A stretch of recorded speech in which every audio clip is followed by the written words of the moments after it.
بسم اللہ الرحمن الرحیم رب ادخلنی مدخل صدق واخرجنی مخرج صدق واجعل لی من لدنک سلطانا نصیرا سبحان ربک رب العزت عما یصفون والسلام علی المرسلین والحمد للہ رب العالمین۔ حاضرین و حضرات، اس موضوع پر دو ریفرنسز سے گفتگو ہوتی ہے۔ جب دجال کا نام لیا جاتا ہے تو مہدی آخر الزمان کی طلب ہوتی ہے، جب مہدی آخر الزمان کا ذکر ہوتا ہے تو حضرت عیسیٰ علیہ السلام کا ورود زمین کا ذکر ہوتا ہے۔ یہ ایسا ایک موضوع ہے جو ہماری امیدوں اور توقعات اور اہل دل کے خیال اور دل دھڑک جاتے ہیں اس خیال سے کہ ایک وقت آئے گا کہ ہم اپنی اس زبون مجبور صورتحال سے نکل گئے، پھر وارث ملک خدا ہوں گے، پھر زمین کے وارث ہوں گے، آسمان کے وارث ہوں گے، ہم میں سے کچھ۔ تو مسئلہ یہ پیدا ہوتا ہے کہ دجال حضرت نوح علیہ السلام کے زمانے کے بعد اس کی زیادہ شہرت ہوئی، اور حضرت نوح کے زمانے سے ہی دجال کا تذکرہ شروع ہو گیا، اور نبی اس سے آگاہ کرتے چلے آئے کہ ایک بہت بڑا فتنہ جو ہے وہ آگے کسی نہ کسی امت کو کسی نہ کسی زمانے میں پیش آئے گا، اور جو رہا سہا ہے ایمان لوگوں کا وہ ضائع ہونا شروع ہو جائے گا۔ حاضرین و حضرات، حیرت کی بات جو اس وقت نظر آتی کہ نوح کے زمانے سے پہلے انسانی ذہن اتنا پروگریسو نہیں تھا۔ اب دیکھیے حضرت نوح کے 937 برس کی ریاضت پیمبرانہ کے باوجود ایک بھی مسلمان نہیں ہوا۔ بڑی مشکل سے وہ اپنے 4 بچوں میں سے 3 بچا سکے، ان میں سے بھی ایک بچہ 4 بچوں میں سے کنان جو ہے وہ دجال کو پلٹ گیا۔ اب کوشچن پہلا یہ ہوتا ہے کہ اس وقت کی قوموں میں اتنی بری حالت اجتناب کیوں تھی؟ کیوں خدا کو نہیں آتے تھے؟ کیوں اللہ کو نہیں مانتے تھے؟ وہ کیوں اپنے فسق و فجور میں مبتلا رہتے تھے اور پیغمبروں کی بات نہیں سنتے؟ آخر کیوں اللہ کو اتنے بڑے بڑے المیے نسل انسانی کے لیے قائم کرنے پڑے؟ Why would an entire nation fail to understand the point of the prophet? اب خود غور کرو کہ ایک پیغمبر جو ہے کتنا عالی قدر ہوتا ہے، خدا کی اعانت ساتھ ہوتی ہے ہر چیز، اس کے باوجود وہ پوری قوم سے ایک بندہ نہیں کنورٹ کر سکتا۔ یہ جو عظیم ذلت نسل انسان نے 2 4 10 مرتبہ اٹھائی ہے، یہی حال ہوا حضرت لوط علیہ السلام کے زمانے میں۔ جب لوط کی تباہی کا حکم آیا تو ابراہیم علیہ السلام گھبرائے، لوط ان کے کزن تھے۔ تو جب جبریل آئے اور کہا ہمارا ارادہ ہے کہ قوم سدوم کو تباہ کریں، تو حضرت ابراہیم نے ایک سوال کیا کہ یہ اللہ تو اس قوم کو تباہ کرے گا جس میں 50 شریف لوگ ہوں گے، 50 تجھے ماننے والے ہوں گے، تو اس قوم کو بھی تباہ کر دے گا؟ اللہ نے ویسے بھی ابراہیم علیہ السلام کو دوست بنایا ہوا تھا، خلیل تھے، کہا اچھا ابراہیم ٹھیک ہے، اگر 50 ہوئے تو میں نہیں اس قوم کو تباہ کروں۔ اب ابراہیم بڑے گھبرائے، بہت سمجھدار پیغمبر تھے آپ کو بتائیں، اور گھبرا کہنے لگے اچھا 50 نہیں تو 30 بھی ہوئے تو تباہ کر دے گا۔ اللہ نے کہا اچھا ٹھیک ہے ابراہیم 30 بھی ہوئے تو چھوڑ دو۔ اب تو بہت ہی زیادہ گھبرائے، ان کا یعنی پوری قوم میں 30 بندے بھی نہیں ہیں۔ تو اب انہوں نے آخری ایک کوشش کی کہ اے اللہ اگر 10 مل جائیں تو کہ ابراہیم اگر 5 مل جائے تو بھی چھوڑ دو۔ اللہ نے کہا اگر 5 مل جائیں تو بھی چھوڑ دوں گا۔ اب اندازہ کیجئے اقوام کی غربت دین کا عالم کہ پوری قوم میں سے 5 بندے بھی ایسے نہیں تھے جو عذاب الہی کو ٹال سکے، ایک پوری قوم۔ ادھر آپ دیکھیں رسول اکرم صلی اللہ علیہ وسلم سے سوال ہوا کہ اللہ کے بزرگ و برتر پیغمبر، قیامت کب قائم ہوگی؟ قیامت کب قائم ہوگی؟ فرمایا جب تک زمین پر ایک بھی اللہ اللہ کہنے والا ہے قیامت نہیں آئے گی۔ یعنی اس لیبارٹری کا کائنات بالا میں ایک کائنات بنی، اس میں گیلیکسیز بنی، اس میں کانسٹلیشنز بنی، پھر ایک زمین کو علیحدہ کیا گیا، conducive to life, life belt create کی گئی، زندگی کی قدر اجاگر کی گئی۔ 1020 درجے اگر خوردبین سے بڑا کر کے دیکھو تب تم کہیں اپنے آپ کو نظر آؤ گے، اس میگٹ سے ڈیولپ کیا آپ کو۔ اگر آپ اپنے اوریجن کو دیکھو، خدا غلط تو نہیں کہتا نا کہ حل اتی علی الانسان حین من الدہر لم یکن شیئا مذکورا، تم کوئی قابل ذکر شے نہیں۔ اگر کوئی دعوائے غرور ہے، کوئی جبلت انانیت پہ آمادہ کرتی ہے، ایک دفعہ ضرور کسی گائنوکولوجسٹ کے پاس جا کر کسی لیبارٹری میں اس جرثومے کو ضرور دیکھ لینا جس سے آپ کی ڈیولپمنٹ ہوتی ہے۔ آپ حیران ہو جاؤ کیا تھے، اللہ نے کیا سے کیا کر دیا، اتنا بڑا انسان بنا دیا۔ مگر ہم نے جواب میں اللہ کو یہ کہنے پہ مجبور کیا، یا حسرتن علی العباد، اے لوگوں بڑا افسوس ہے، بڑی حسرت ہے مجھے، یہ سب کچھ میں نے تمہارے لیے کیا اور تم نے مجھے ریٹرن کیا کیا؟ دجال۔ تم نے مجھے ریٹرن میں کیا دیا؟ دجال ریٹرن کیا مجھے۔ مل جل کے خباثت انسان، جبلی انسان کی قدروں نے مجموعی طور پہ ایک ایسا افریت انسانوں میں پیدا کیا جسے ہم دجال کہتے ہیں۔ What are the basic qualities؟ یہ لفظ جو ہے بیسیکلی داجالہ یدجلو اس کے صیغہ مصدر ہے۔ اس کا مطلب صرف یہ ہے غلط سلط کر دینا، الٹا سیدھا کر دینا، اچھے بھلے معانی کا رنگ بدل دینا۔ بات کچھ ہو رہی ہوتی ہے نیکی کی، انہوں نے دوسرے رنگ میں ڈال دینا، اپنی شیطنت کو، اپنی بےایمانی کو عجیب حسین سا رنگ دے کے پیش کر دینا، تمام گناہوں کو جائز قرار دینا اور کہنا کیا؟ ہیومن لبرٹیز، ہیومن لبرٹیز، انسانی آزادی کے نام پر ہر خطائے انسان کو متبرک بنا دینا، قتل کرنا، غارت کر دینا انسان کو جمہوریت کے نام پر۔ کتنا خوبصورت نام آگے پڑا ہوا ہے۔ صبح و شام بچوں کو مارنا، بڑوں کو مارنا، عورتوں کو مارنا، ملک میں بدامنی پھیلانا، فساد فی الارض کے خالق ہونا، کس چیز کے نام پر؟ شریعت کے نام پر، خوبصورت آئیڈیلز کے نام پر۔ یہ فتنے جو ہیں یہ دجال کہلاتے ہیں، یہ دجل ہے۔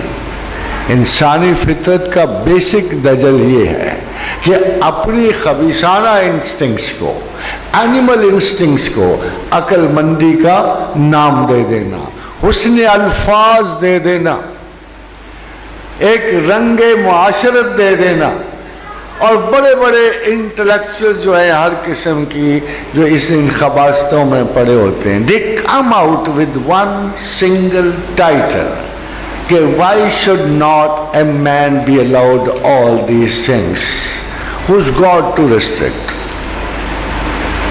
Who's God to restrict? Who's God to stop us from thinking like this? خاتین حضرات، میں جب دجال کا سوچتا ہوں نا، مجھے دو چیزیں بڑی عجیب لگتی ہیں، آپ کو بھی لگتی ہیں۔ دجال کانا ہے، دجال کانا، یہ ڈیروگیٹری سا لفظ ہے، سمجھ نہیں آیا کہ یہ کانے کا لفظ کیوں آیا ہے دجال۔ اب دیکھو نا، یہ تو ہم کسی کو بہت گھٹیا معمولی سا تانا دیتے ہیں تب کہتے ہیں او کانے، یا پھر ہمارے جملے میں آ جاتا ہے او کانے دجال، ہم ساتھ دجال کا لفظ پہ. یہ حیران کن بات یہ ہے کہ امریکہ اتنی بڑی پاور، انگلینڈ اتنی بڑی پاور، سب دنیا کی بڑی طاقتیں مل کے بہت بڑا مردہ کو زندہ کر رہا ہے. میری بھائی جو بات کر رہے ہیں تو غور کیا، مردہ کو زندہ کر رہا ہے. بقول حدیث جس ویران جگہ سے گزرے گا بادل برسا دے گا، اور جس نہ ماننے والی جگہ سے گزرے گا اسے بمباریوں سے اجاڑ کے رکھ دے گا. اتنی طاقت، مگر اس میں یہ طاقت نہیں ہے کہ اپنا کانا پن دور کر سکے. یعنی اتنی بڑی طاقت، مگر اپنی پھولی ہوئی ابلی ہوئی آنکھ کو وہ درست نہیں کر سکے گا. رہے گا دجال کانا ہی، جو مرضی کر لے، کتنی آپریشنل فیسلٹیز کے باوجود وہ اس آنکھ کا آپریشن نہیں کر سکے گا. He will stay as one-eyed monster. He would stay as one-eyed monster. مگر خاجن حضرات، جنہیں ہم ڈھونڈتے تھے آسمانوں میں زمینوں میں، وہ نکلے اپنے ہی خانہ دل کی مکینوں میں. آپ غور تو کرو، دجال تو میرے دل میں بستا ہے، دجال تو آپ کے دل میں بستا ہے، دجال تو ہر جگہ بستا ہے. We accept him. ہم ایکسپٹ کرتے ہیں ان کی اس ویلیوز کو. ہم ہر جگہ جہاں جہاں ہمیں اس کی ویلیوز ملتے ہیں ہم انہیں قبول کرتے ہیں. دجال آپ سے یہ کہہ رہا ہے کہ میں کریٹر ہوں، میں انسان ہوں، میں بہت بڑا ہو چکا ہوں، میں زمین و آسمان کا مالک ہوں، میں سنگل ہوں، اور میرے علاوہ پوری زمین و آسمان میں کوئی مخلوق نہیں ہے. اس لیے خدا کون سا؟ میں ہی خدا ہوں. ہم میں سے بہت سارے لوگ اس نقطہ نظر کو مانتے ہیں، ہم میں سے بہت سارے لوگ خدا کو نہیں مانتے ہیں. 6-7 ارب کی دنیا میں 6 ارب لوگ خدا کو نہیں مانتے ہیں. اگر آپ غور کرو تو وہ خدا کے قوانین کو نہیں مانتے. اگر ان میں سے کوئی اللہ کو مانے، جیسے رومن کیتھولک، آئیے چل سورہ کہف پڑھ کر دیکھ لو. حضور نے فرمایا تھا اگر کوئی تمہیں شبہ ہوگا نا دجال کے بارے میں تو سورہ کہف پڑھ لینا. سورہ کہف میں کرسچن نیشنز کا ذکر ہے کہ انہوں نے خدا کے گھر اولاد پیدا کر دی ہے، خدا کی بیوی پیدا کر لی ہے، خدا کا بچہ پیدا کر لیا. یہ قوم لعین جو ہے اصل میں یہ دجال ہے. بہت دیر کی بات ہے، 325 قبل مسیح میں بخت نصر کے دربار میں حضرت دانیال علیہ السلام میں بہت سارے یہودیوں کے قید ہوئے تو بڑا رویا کرتے تھے میری قوم دوبارہ بحال ہو. دراصل انہی کے عہد میں پھر حضرت دانیال کی دعاؤں کی وجہ سے یہ قوم پھر واپس گئی، آباد ہوئی یروشلم میں دوبارہ. تو ایک دفعہ حضرت جبریل امین سے بات ہو رہی تھی حضرت دانیال کی، تو آپ نے پوچھا ان سے کہ یہ دجال قوم کیا ہے، یہ فتنہ کبریٰ کیا ہے؟ تو کہا کہ یہ قومیں ہیں چند جو مل کے اس کے وجود کو تخلیق کرتی ہیں.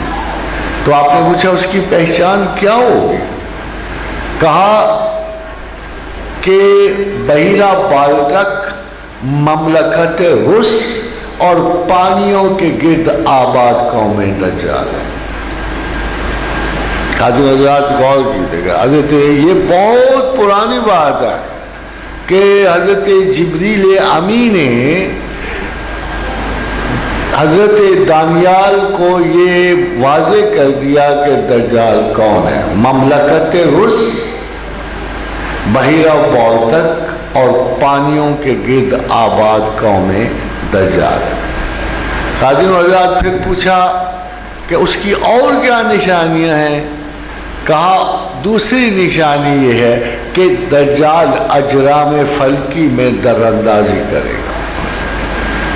یعنی کائنات میں، گیلیکسیز میں، کانسٹلیشنز میں دخل دے گا اور ستاروں کی جانچ پرکھ کرے گا، اپنی وجود زمین سے باہر نکل جائے گا۔ ان کا اور تیسری کیا دلیل ہے؟ تو کہا دائمی قربانی موقوف کر دے گا۔ قاضی حضرات، دائمی قربانی صرف ایک ہی ہے اور ایک ہی جگہ ہوتی ہے، اور وہ کعبۃ اللہ میں ہوتی ہے۔ یعنی بہت جلد دائمی قربانی موقوف ہو جائے گی، یعنی حج موقوف ہو جائے گا۔ جو اس وقت بھی حالات ہیں، اگر تھوڑے سے اور ایکسٹینڈ ہو گئے تو کعبۃ اللہ میں جانا محال ہو جائے گا اور دائمی قربانی بھی موقوف ہو جائے گی۔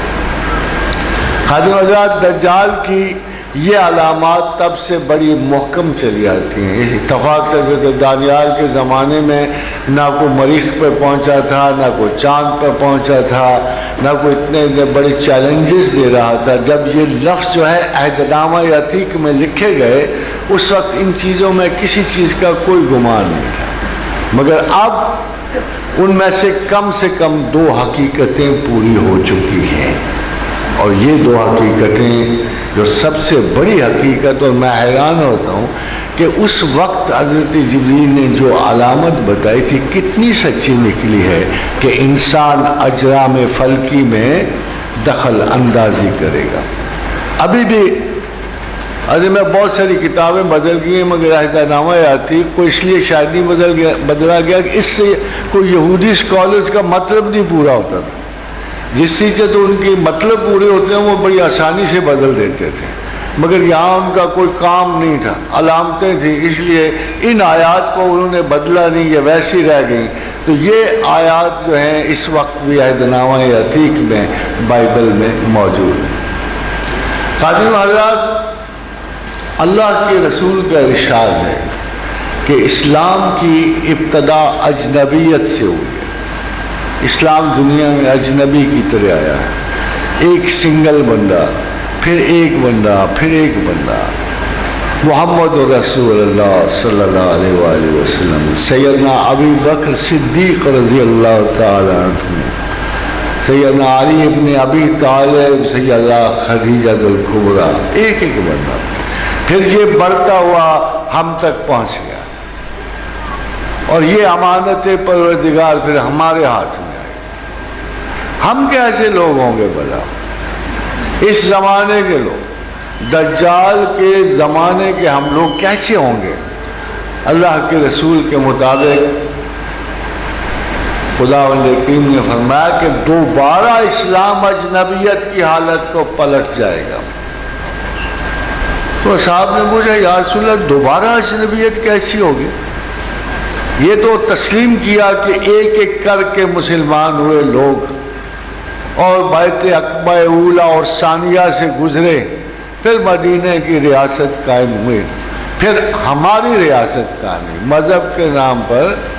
مدینہ کے بعد یہ پہلی ریاست اسلام کے نام پر قائم ہوئی۔ یہ بھی حیرانی کی بات ہے، پاکستان پہلی ریاست ہے جو مدینہ کے بعد پیورلی اسلام کے نام پر قائم ہوئی، جس کا موٹو ہی صرف یہ تھا کہ پاکستان کا مطلب کیا؟ لا الہ الا اللہ۔ اسی لیے پاکستان آپ کو پتہ ہے مدینہ کا ہمانی ہے، مدینہ کا ہمانی ہے، جو مدینہ کا مطلب ہے وہی پاکستان کا مطلب ہے، اور یہی دو آخر میں بچنے والے ملک ہے، چاہے جو مرضی کوئی کر لے، یہ دونوں ہمانی ملک ہی آخر میں بچے رہے۔ حضور نے فرمایا اجنبی وہ ہے جو لوگوں کو فساد میں مبتلا کے ہوتے دیکھ کر ان کی تھوڑی سی اصلاح کر دیں۔ اجنبی لوگ وہ ہیں کہ جب لوگوں کو فساد میں مبتلا دیکھیں تو تھوڑی سی ان کی اصلاح کر دیں۔ یہ بمشکل آپ کو نظر آئیں گے، زیادہ تر لوگ وہ نظر آئیں گے جو گروہ در گروہ اصلاح کے لیے آئیں گے اور مزید ان کو دجل و فریب میں مبتلا کر کے چلے جائیں گے۔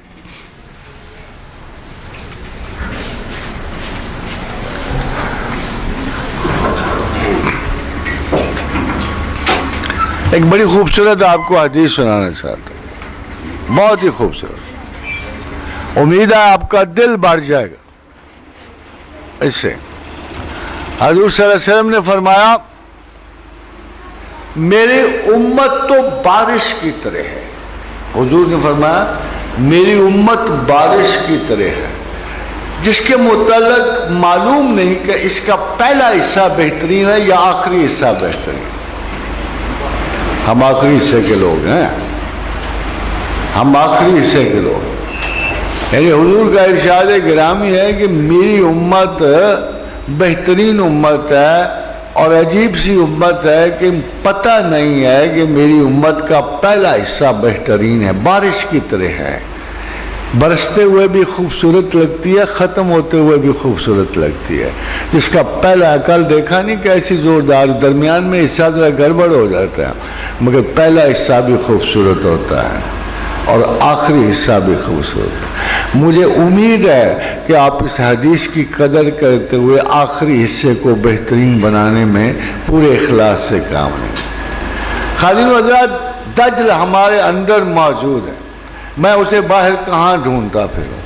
جب میں اپنی سارا کچھ ایمان رکھنے کے باوجود جب اپنی بری خصلتوں کی تابعداری کرتا ہوں تو دراصل میں دجال ہی کی تابعداری کر رہا ہوتا ہوں۔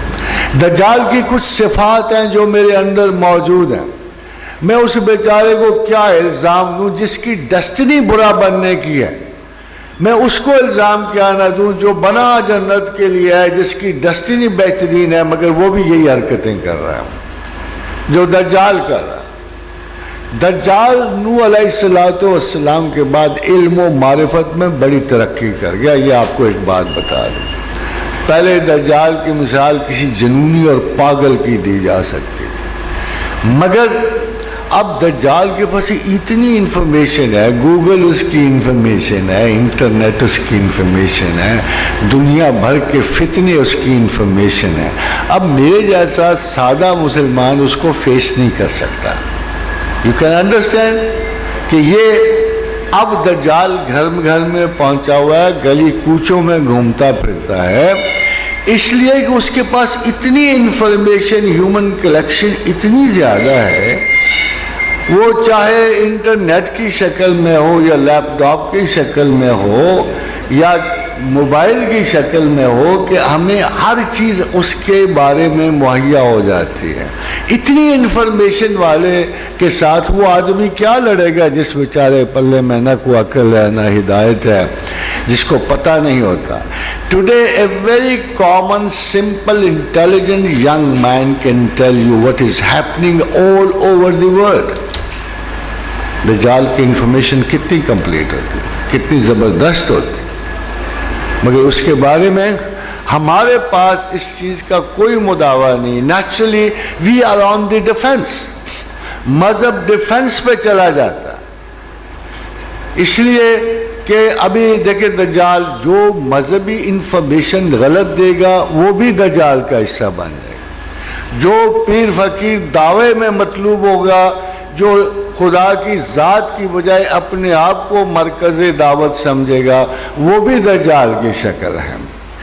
دجال ہر صورت میں آتا ہے، پروردگار عالم کے لفظ مبارک میں یہ دائیں سے آئے گا، بائیں سے آئے گا، اوپر سے آئے گا، نیچے سے آئے گا، ہر طرف سے آئے گا، صرف ایک قسم کا بندہ اس کے ہاتھ سے بچے گا، الا عباد اللہ المخلصین۔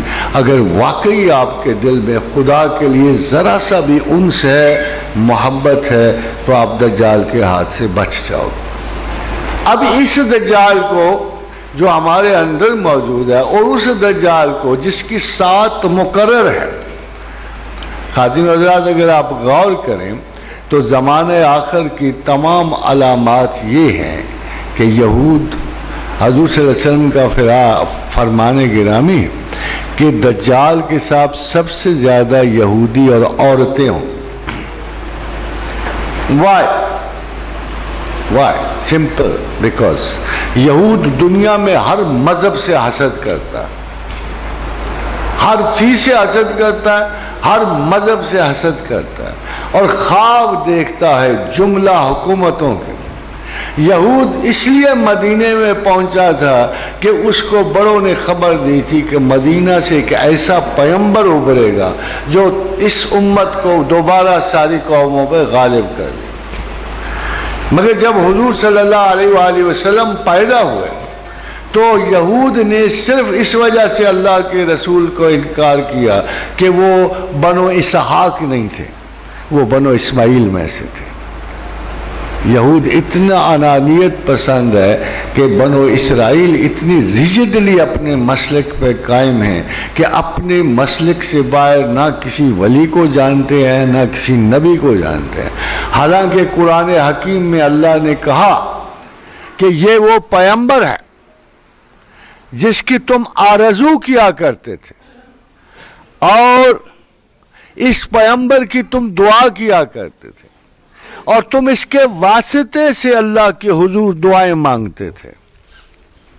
جب بھی تم پہ برا وقت آتا تھا تم اس پیغمبر آخر زمان کا حوالہ دیتے تھے، اگرچہ وہ ابھی پیدا نہیں ہوئے تھے، اگرچہ وہ ابھی پیدا نہیں ہوئے تھے تو بھی قرآن کہتا ہے کہ تم اس پیغمبر کے حوالے سے اپنے مصائب سے نجات کی دعا کیا کرتے تھے اور اللہ تمہیں دیا کرتا تھا. اور اب جب یہ آ گیا ہے تو تم اس کے انکار پہ اب آ جاؤ، تم ماننے سے انکار کر رہے. خادم حضرات، اس آیت میں دو مقاصد اللہ حل کر دیتے. آپ دیکھیں پہلا حصہ کہ ابھی یہ پیغمبر آئے بھی نہیں تھے اور یہود ان کے توسط سے دعا مانگا کرتے تھے، ان کے وسیلے سے دعا مانگا. اور خدا کا ارشاد یہ ہے ابھی یہ پیدا نہیں ہوئے تھے تو تم اس کے وسیلے سے دعا مانگتے تھے اور ہم تمہیں عطا کرتے تھے پازیٹو. اور اب جب کہ یہ تم میں موجود ہیں تو تم ان کا انکار کر رہے ہو. یہ کہاں کی تو کیا، یہ کہاں کا انصاف. مگر یہود اتنے ریجڈلی اپنے جینیاتی تعصب پر قائم تھے کہ وہ اپنے سے باہر کسی مسیحا کا وجود برداشت بھی نہیں کر سکتے. اور خادم حضرات، اس بنا پر اتنے بڑے جھوٹ کو، اس لیے یہ دجال کے قریب ترین ساتھی، یہ دجال کے قریب ترین. باقی کچھ خواتین کا ذکر ہوا تو اس کی وجہ خاص ہے. اس کی وجہ یہ ہے کہ اگر آپ نے غور کیا ہو، دیکھا ہو کہ ہماری جو سب سے اچھی خواتین ہیں ماشاءاللہ اسلام میں، مسلمانوں میں، پاکستان میں، مگر جب یہ باہر چلی جاتی ہیں ابھی بے شمار لوگ آپ کے پاس آئیں گے، میں تو آتا ہوں مگر بیگم نہیں آتی. یہ جملہ آپ کثرت سے سنیں گے، آسٹریلیا سے، کینیڈا سے، امریکہ سے. میں تو آتا ہوں، بچے آتے ہیں، ماں نہیں آتی. یہ جو کانسیپٹ آف لبرٹی ہے یہ اتنا خوفناک اثر رکھتا ہے خواتین پر کہ مدتوں کی جو ان پہ بندشیں ہیں، غلامی کے اثرات ہیں، اس کے لیے وہ جب کسی آزادی کو، جیسے یورپین آزادی موجود ہے، جیسے ان ملکوں میں عورتوں کے حقوق سو کالڈ اتنے موجود ہیں. ابھی میں پچھلے مہینے ہو کے آیا ہوں. I have never seen a more frustration you see anywhere else in Pakistan. Pakistan میں اتنی فرسٹریشن نہیں جتنی انگلینڈ میں اتنی. اور ایک بڑی خوشخبری آپ کو سناؤں میں نے دیکھا دونوں طرف سیاستدانوں کا ایک ہی حال ہے. ادھر بھی اتنے گئے گزرے ہیں جتنے ہمارے گئے ہوئے. میں سمجھ رہا تھا ہم بدتر ہیں، مگر ابھی جو میں انگلینڈ میں سیاستدانوں کا حال دیکھ کے آیا ہوں تو پتہ لگا کہ نہیں، دونوں برابر ہیں، بلکہ ہمارے کچھ بہتر ہی ہوں گے ان سے. تو خصلت میں، سیاست کی خصلت میں، اس کے رجحانات میں بالکل ایک جیسے ہیں. وہی فوٹو اتروانے کے شوق، وہی جھوٹ بولنا، وہی لوگوں کو قائل کرنے کے لیے ہر قسم کی ٹکسٹی کرنی، یہ آج بھی ان کا ویسے ہی کام. خادم حضرات، اب ٹیکنیکلی اس دجال کو چلتے ہیں جس کے لیے آپ نے دجال سے پہلے ایک اصل میں دور فتن جو ہے، جس کو ہم فتنوں کا زمانہ کہتے ہیں، اس کو آپ اتنا دیکھ چکے ہو کہ ان کو دہرانے کی ضرورت نہیں۔ پاکستان جو دیکھ چکا ہے نا جی، ان فتنوں سے بڑا کوئی فتنہ بتایا نہیں گیا۔ جو ہم فتنے دیکھ چکے ہیں ملک میں، کرپشن کے، جہالت کے، ظلم کے دھماکے جو ہم دیکھ چکے ہیں، ان سے بڑے فتنے کوئی اور ایگزسٹ نہیں کرتے ہیں۔ اب مشرق میں یا دمشق میں جیسے اب فتنہ اٹھا ہوا ہے، یہ بڑا ڈینجرس قسم کا فتنہ، یہ کنارے کا فتنہ۔ لگتا یہ ہے کہ یہ اسکیلیشن میں جائے گا، یہ اور بڑھے گا۔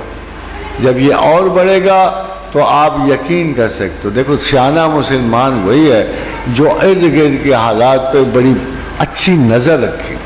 اب چونکہ یہ فتنہ اس ملک میں ہو رہا ہے جو بیسیکلی تمام پیشن گوئیوں کا سینٹر ہے، یعنی دمشق میں ہو رہا، اور یہاں آ کے مملکت شام میں ہو رہا ہے، اور مملکت شام میں ہی دجال، آخر زمانہ، جنگ، سب سے بڑا جنگ کا فتنہ وہیں سے شروع ہونا ہے۔ اس لیے ہو سکتا ہے کہ ٹائم آ گیا ہو سکتا ہے کہ ٹائم ٹل جائے، مگر ہمیں یہ دیکھتے رہنا ہے کہ شام کا فتنہ کہاں تک بڑھتا ہے۔ اب وہ شام کے فتنے کی تھوڑی سی مثال یہ ہے کہ اس جگہ آ کے ایک شام میں مقام ہے جسے الغوطہ کہتے ہیں، یہاں لشکر اسلام کا سینٹر ہوگا۔ یہیں پر حضرت یہاں پر دجال بھی آئیں گے، جنگ شدید ترین ہوگی، ایسی بڑی جنگ کے جس کے بارے میں آ گیا کہ ایک کبا اوپر سے گزرے گا مگر لشکرگاہ پوری نہیں کر سکے گا، یعنی اتنی فضا میں دھماکے اور گرد آلود ہوں گے کہ کوئی پرندہ بھی وہ فضائے جنگ جو ہے پار نہیں کر سکے گا اور نیچے گر پڑے گا، اتنی خوفناک جنگ۔ اس میں مسلمانوں میں ہمیشہ اللہ کے رسول نے بتایا، اور 3 قسم کے مسلمان ہر وقت ان کی مثال آتی رہی۔ ایک مسلمان وہ ہے جو قوم یہود کے ساتھ یا دجال کے ساتھ معانقہ کر لے گا، دوستی کر لے گا، اپنی اغراض کے تحت ان سے مصالحت کر لے گا۔ ایک وہ ہیں کہ جو رزق و روزگار کی حفاظت کے لیے کسی طرف نہیں جائیں گے۔ ایک وہ سرمایہ دار طبقہ جو اپنے سرمایہ کی حفاظت کے لیے دجال سے امن طلب کرے گا۔ ایک وہ فرقہ جو اس سے جنگ نہیں کرے گا، اس کا ساتھی ہو جائے گا۔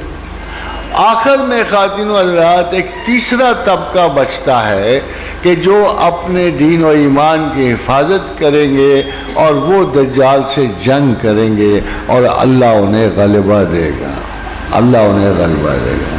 ہمارے لیے سب سے بڑی خبر یہ ہے کہ ایک حدیث ہے رسول اکرم صلی اللہ علیہ وسلم کی، جسے حدیث نہیں بلکہ ابھی تک اس کو معجزہ تصور کیا جائے کہ وہ معجزہ اب تک چل رہا ہے۔ یہ اللہ کے رسول کی حدیث جو ہے ان کی زندگی کے بعد لاگو ہوتی ہے۔ فرمایا کہ تم سب سے پہلے اکاسرائے روم سے جنگ کرو گے، پھر تم ان پہ غالب آؤ گے، پہلے دور کی بات۔ پھر وہ فرمایا کہ تم کسرہ ایران سے جنگ کرو گے، تم اس پہ غالب آؤ گے۔ یہ حضور اس وقت نہیں تھے جب یہ آپ نے یہ بات کہی، حضور زندگی کو، زمینی زندگی کو چھوڑ چکے۔ پھر فرمایا زمانے درمیان میں تم ایک ڈھال کی شکل والے لوگوں سے جنگ کرو گے جن کی جوتیاں بالوں کے تسموں کی ہوں گی، اور تم ان پہ بھی غالب آؤ گے۔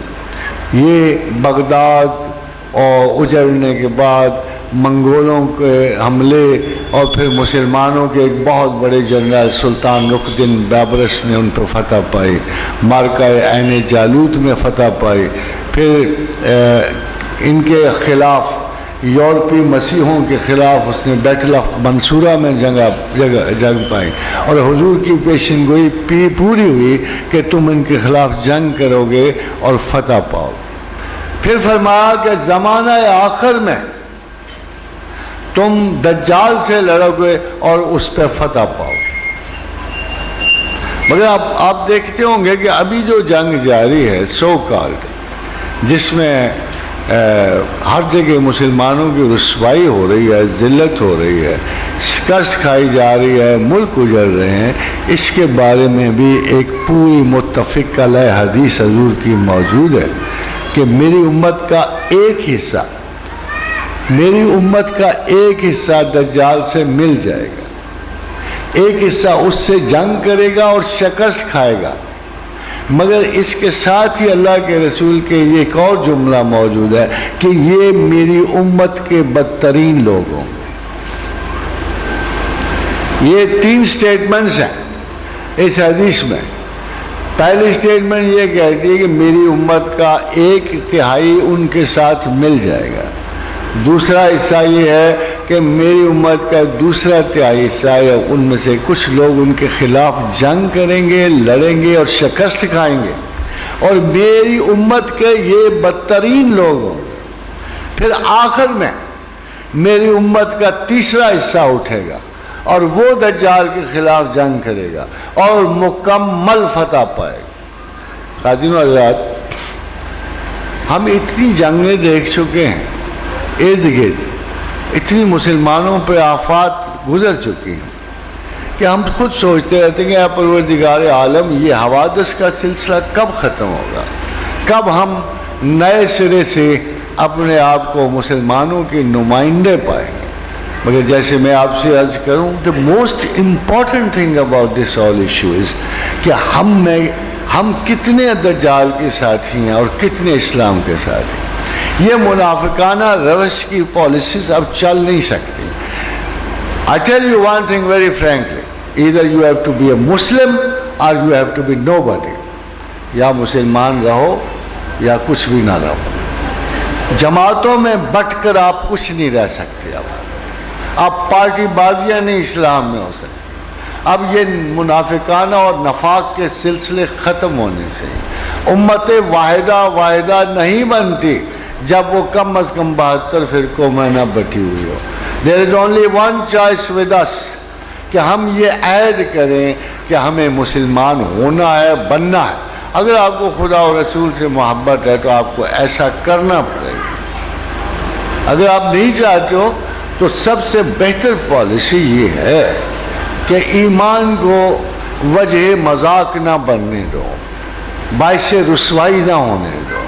ادھر بھی ہے نائس گڈ مسلم، تمہاری کمزوریوں پہ کوئی سب و شتم نہیں۔ آنیسٹلی اللہ گناہوں کو بخشنے والا ہے، خطاؤں سے درگزر کرنے والا ہے، پھر بھی آپ کے درجات متعین کرتا ہے۔ مگر جو سب سے لازم چیز موجود ہے کہ we should not particize اسلام، ہم اپنی مرضی سے اسلام کو تقسیم کیے چلے جاتے ہیں۔ میرا نام اللہ نے رکھا، میرا تشخص اللہ نے رکھا، ملت ابیکم ابراہیم کی ملت ہمیں قرار دیا، ہوا سماکم المسلمین، ہمارا نام مسلمان رکھا۔ پتہ نہیں ہم نے کیا کیا نام لیے پھرتے ہیں۔ خاتون حضرات، آج تک یہ بھی ہوا کہ کبھی آپ اتنے سارے اسکولوں میں پڑھتے ہو، کبھی اس اسکول میں پڑھا، کبھی اس اسکول میں پڑھا، کبھی یہ بھی کبھی ہوا کہ آپ کسی پرائمری اسکول سے اتنا عشق کر ڈالو کہ ساری زندگی اپنے آپ کو پرائمری گجر خانوی کہلواتے پھرو۔ یہ تو کبھی نہیں ہوتا۔ تلاش علم میں پتہ نہیں کہاں کہاں کی درسگاہیں ڈھونڈنی پڑتی ہیں، کہاں کہاں کے استاد دیکھنے پڑتے ہیں۔ آپ کا فرض علم سے ہوتا ہے کہ اسکول کی 4 دیواریوں سے محبت کرنے کا ہوتا ہے، وہ بریلی ہوں، اہل حدیث ہوں، دیوبند ہو، کوئی بھی مدرسہ ہو۔ ہم نے جو چاہیے ہوتا ہے ان سے لے لیتے ہیں، مقصد دیکھنا ہوتا ہے۔ ایک 10,000 اونچی اگر گز بھی اونچی بلڈنگ ہو اور اس میں دنیا بھر کا ساز و سامان بھرا ہوا ہو تو آپ کو اس منزل سے غرض نہیں ہوتی۔ جو چیز آپ کو چاہیے ہو سکتا ہے کہ دولت ہست کے یابی سر راہ گاہے، کسی سڑک کے کنارے کسی کٹیا میں وہ چیز آپ کو مل جائے جو آپ 7 اور 20 منزلہ عمارات سے ڈھونڈتے ہو. What is more important for you؟ زیادہ امپورٹنٹ یہ ہوگا آپ لینا کیا چاہتے ہیں، آپ ڈھونڈ کیا رہے ہو. اگر آپ خدا ڈھونڈ رہے ہو، اگر آپ تعلیم ڈھونڈ رہے ہو، اگر آپ مذہب ڈھونڈ رہے ہو. امام ابن سیرین نے کہا تھا کہ خدا کے لیے مذہب بڑی سیریس سی بات ہے، بڑی سیریس چیز ہے، اس کو اوٹ پٹانگ طریقوں سے مت ڈھونڈو. جب آپ کو گروہ بننے کی ممانعت ہے تو پھر گروہ کیوں بنتے ہو؟ آپ پوچھتے ہو نا کہ مذہب کیسے اسٹیبلش ہوتا ہے، گروہ کیسے اسٹیبلش ہوتا ہے؟ بڑا سمپل ہے. دیکھو ہم دیکھتے ہیں کہ بڑی کیا تھا اسلام، کیا تھا اسلام؟ اللہ اور اس کے رسول اور اس کے اصحاب کا نام تھا. پھر وہ چلتے چلے آ رہے تھے ایک دریا کی طرح، جو چیز اس سے نکلتی گئی اسے تقسیم کرتی. خوارج کا گروہ اگر ابھرا نکلا ہٹ گیا، اگر کوئی اور گروپ نکلا ہٹ گیا. جتنے گروپ اسلام کے مین دامن سے نکلے ہیں وہ اسلام نہیں رہتے. یہ ایک سیدھا سادہ سا اصول ہے. اگر آپ غور کرو، بہت سارے لوگ پیچھے جاؤ، کہو جی ہم اللہ اور رسول اور اس کے اصحاب کے دوست ہیں، ہمیں وہی مذہب عزیز ہے جو ان کا مذہب تھا. اب نہ آؤ نیچے، کوئی ضرورت نہیں فلاں کا مقلد ہونے کی، فلاں کا مقلد ہونے کی. We should go back. کلو یرجعون الی اصل، ہر چیز اصل کو لوٹتی ہے. اصل اللہ ہے، اصل محمد رسول اللہ ہے، اصل اصحاب رسول ہیں، اس کے علاوہ کوئی مذہب نہیں. کہا کہ نہیں اللہ کے رسول نے میرے اصحاب ستاروں کی طرح. کتنا بڑا میٹا فزیکل مذہب تھا. یہ دجل نہیں تو اور کیا ہے؟ اور کیا دجال نے کیا کیا آپ کے ساتھ؟ ایک مستحکم بنیادی نظریے سے ہٹا کر مکڑی کے جالوں میں گئے. قرآن نہیں کہتا. اور شیطان کا فریب تو مکڑی کے جالوں کی طرح ہے، ایک جگہ لگ جائے تو دیکھتے دیکھتے ساری چھت کور کر لے گا. مگر حق ایک پتھر کی طرح آتا ہے اور ان تمام جالوں کو توڑتا ہوا نکل جاتا ہے.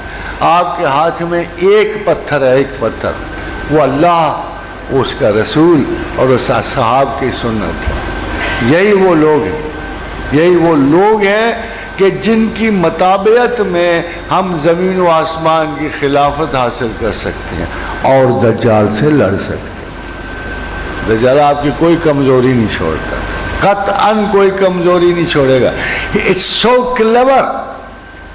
اتنا ذہین ہو چکا ہے دجال، اتنا انفارمڈ ہے دجال، اتنے اس کے پاس جدید، دیکھو کیا کیا اس کے پاس دنیا میں نہیں ہے. وہ زمین و آسمان کے ذخائر ڈھونڈ لیتا ہے. اللہ کے رسول نے غلط تو نہیں کہا ہوا. وہ زمین کی خبریں دے دیتا ہے، تہہ زمین کی. وہ آسمان کی خبریں لے رہا ہے، بڑی بڑی دور تک ہبل کے پروگرام جا رہے ہیں. یہ سارے اس کے انفارمیٹری اور پروسیسز ہیں. اس کا استحکام بڑا ہے. آپ غریب تر لوگ ہو، لیسر انفارم لوگ ہو، آپ اس کے جال میں کہیں نہ کہیں پھنس جاؤ گے. یہ میں آپ کو وارن کر رہا ہوں، آپ کہیں نہ کہیں اس کے جال میں پھنس جاؤ گے. کیوں کہا اللہ کے رسول نے کہ جب دجال کا اثر آئے تو سورہ کہف پڑھ لیا کرو؟ اس لیے کہ اس میں ذکر دیکھو کس کا ہے. اس میں ویسٹرن نیشنز کا ذکر ہے. وہ دانیال کی پیشن گوئیوں میں ویسٹرن نیشنز کا ذکر ہے کہ don't follow them in the name of progress. Don't follow them in the name of progress. دیکھو جب وہ یہ کہتا ہے کہ میں نے بجلی تمہیں دی، وہ ٹھیک کہتا ہے. جب دجال تمہیں یہ کہتا ہے ریڈیو ٹیلی ویژن میں نے دیا، ٹھیک کہتا ہے. مگر جب وہ یہ کہتا ہے یہ دینے کی وجہ سے میں خدا ہوں، وہ غلط کہتا ہے. فرق ملحوظ خاطر رکھو. اصلاحات کا مطلب یہ نہیں کہ آپ اس کی وہ باتیں سچ مان لیں جو اس کے اپنے دعووں کے متعلق. یہی انٹیلیجنس آج کے مسلمان کو ڈیولپ کرنی ہے، یہی حقیقت پیش نظر رہے آپ کے. We can accept anything which helps us, but we can not accept the ideology which he gives us. ہم اس کی باتیں ماننے سے کوئی تعارض نہیں، ہمیں اس کا ٹریکٹر چلانے میں کوئی تعارض نہیں، ہم اس کی اصلاحات قبول کرنے میں ہمیں کوئی پرابلم پیش نہیں ہے، مگر جب ان اصلاحات کی بنیاد پہ وہ یہ دعویٰ کرے کہ میں نے چونکہ تمہیں کار بنا کے دی ہے اس لیے میں خدا ہوں. دجال صحیح کہتا ہے، آپ اس کے کلیم جانتے ہی نہیں ہو. نینو ٹیکنالوجی کا ماہر یہ کہتا ہے کہ 50 سال میں ہم ریپلیکیٹرز بنا لیں گے. یہ سائنسی دعوے ہیں. کہتا ہے 50 سال میں نینو ٹیکنالوجی کا سب سے بڑا آج کے دنوں میں جو سب سے بڑا دانشور ہے مشیو کاکو، وہ کہتا ہے کہ ہم 50 سال میں، مشیو کاکو نام ہے اس کا، جاپانیز نینو ٹیکنالوجسٹ ہے، کہ 30 سے 50 برس میں ہم ریپلیکیٹرز بنا لیں گے. اس نے ایک جملہ لکھا ہوا ہے آگے، وہ کیا کہ we can turn the burger of our hand into a child. اگر ہم نے ریپلیکیٹر بنا لیا تو we can turn the burger of our hand into a child, تو ہم اپنے ہاتھ کے برگر کو بچہ بھی بنا لیں گے. اگر ہم اتنی زیادہ ترقی کر رہے ہیں، متاثر تو تم نے ہونا نا بھائی، جب تم دیکھو گے کہ ایک جادوگر سے بڑا ایک کرشمہ قدرت واقع ہو رہا ہے، معجزوں سے آپ پریشان ہو جاؤ. ذرا سا کوئی جھوٹا فریب کار بھی جادو کا ایک کرشمہ دکھا جائے، کوئی چمتکار دست کامیاب دکھا جائے تو بھی آپ پاگل ہو جاتے ہو. جائے کہ اتنی بڑی بات ہو جائے.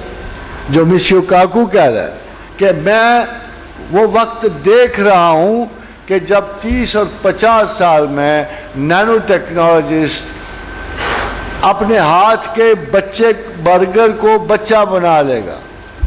اس نے آگے پھر لکھا ہے maybe tomorrow the man turns into gods. دیکھا آگے کیا جملہ لکھا ہے، maybe the tomorrow man turn into gods. کل ہو سکتا ہے انسان خدا ہو جائے. خاتون حضرات، ہم یہ کہتے ہیں کہ اس برگر سے وہ بچہ بنا لے گا، بنا لے گا، بٹ ہم کہتے ہیں پھر بھی وہ خدا نہیں ہوگا. ہم یہ کہتے ہیں وہ خدا نہیں ہوگا. آپ کو ہوتا ہے ایک دفعہ پہلے بھی ایک دجال اٹھا تھا. دجال کو ہمیشہ کو دماغی سزائیں ملتی ہے. نمرود بھی دجال تھا، فرعون بھی دجال تھا. تو نمرود نے ابراہیم علیہ السلام کیا عجیب و غریب سی اس نے آرگومنٹ دی تھی کہ جب ابراہیم علیہ السلام نے کہا دیکھو میرا رب زندہ کرتا مارتا ہے، اس نے دربار سے ایک آدمی کا سر اتروا دیا، کہہ رہا دیکھو میں بھی مارتا ہوں. ایک پھانسی پہ چڑھے ہوئے کو آزادی دے دی، دیکھو میں نے زندہ کر دیا. تو ابراہیم علیہ السلام نے اس کو آگے سے کہا وَإِذْ قَالَ إِبْرَاهِيمُ کہ دیکھو میرا رب مشرق سے سورج چڑھاتا ہے. اے دجال عصر، میرا رب مشرق سے سورج چڑھاتا ہے. اگر تو واقعی خدائی کا دعویٰ کر رہے ہو تو پھر مغرب سے سورج چڑھا دو. فَبُهِتَ الَّذِي كَفَرَ، کافر مبہوت رہ گیا. خدائی دلیل اس قسم کی ہوتی، اگر آپ زمین کے چھوٹے سے ٹکڑے پر ٹیلی کائنیٹک پاورز حاصل کر جاؤ، ٹیلی ٹرانسپورٹیشن حاصل، ٹیلی ٹرانسپورٹیشن آپ کو ہوتا ہے. آخر جب ذرائع مواصلات ترقی کریں گے، نواز شریف 300 میل تیز دوڑنے والی ٹرین بنائے گا. آخر کم از کم وہ بھی دجال کا کچھ حصہ تو ہے نا کہ نہیں. 300 میل لمبی ٹرین بھی تو دجال ہی کا حصہ ہے نا. اور جب یہ لوگ بنا لیں گے تو ہمیں داد دینی پڑے گی کہ ہمارے لیڈرز نے کچھ نہ کچھ اس دجل سے حاصل کر لیا ہے. مگر مصیبت بڑا کیا ہے کہ خالی ٹرین نہیں آئے گی. ہمارا گلہ یہ ہے کہ ہمارے بڑے بڑے لوگ اتنے متاثر ہیں، اتنے زیادہ دجال سے متاثر ہیں کہ ساتھ ایک حصہ مذہب کا لے جاتے. پرویز مشرف حدود لے کے جا رہا تھا، ان کی خدمت میں پیش کر تھا. دجال کو بھی خراج عقیدت دینا پڑتا ہے نا. تو ہمارے ابھی آپ دیکھا کل پرسوں کی خبر تھی کہ آئی ایم ایف نے لاگو کیا ہوا ہے، یہ دجال کا چھوٹا سا انسٹرومنٹ ہے آئی ایم ایف، اس نے لاگو کیا ہوا ہے کہ تمہیں کیپٹل پنشمنٹ ختم کرنی پڑے گی. کیپٹل پنشمنٹ، اگر تم ہم سے مدد لینا چاہتے ہو نا، پیسے لو، ضرور لو، مال دیں گے، تمہیں سرسبز کر دیں گے، شاداب کر دیں گے، مگر یہ جو قانون قصاص ہے ختم کرنا پڑے. یہ جان کے بدلے جان والا تم نے اللہ میاں سے جو قانون نکالا ہوا نا، یہ ختم کرنا پڑے. نو ہینگنگس، نو ڈیتھ. اب آپ کو میں نے پہلے کہا تھا کہ اس کا اصول کیا بتاتا ہے. دجال اصول کیا دیتا ہے؟ اصول یہ دیتا ہے کہ بہت بڑا ظلم ہے. 100 بندے کے قاتل کو مار دینا بہت بڑا ظلم، بہت بڑا ظلم ہے. گھروں کے گھروں کو اجاڑنے والے کو مار دینا بڑا ظلم ہے. In the name of human protection, human safety, احترام انسانیت اتنا زیادہ ہے کہ اگر 100 بندہ قتل کر کے ایک بندہ حقدار ہو گیا ہے پھانسی چڑھ، تو آپ کو دجال کہتے ہیں نہیں یہ اصول لے جاؤ، یہ کسی پرانے خدا کے ہیں، موجودہ خدائی میں یہ قانون نہیں چل سکتا. Spares the agony of this law. اب یہ آہستہ آہستہ آپ کے گھروں میں ہر جگہ آپ کے آہستہ آہستہ دجال جو ہے آگے بڑھتا ہوا ہمارے رگ و پے میں سرایت کرتا ہوا آگے بڑھ. ہماری یونیورسٹیوں میں، ہمارے کالجز میں، ہر جگہ قدم بڑھاتا ہوا چلا.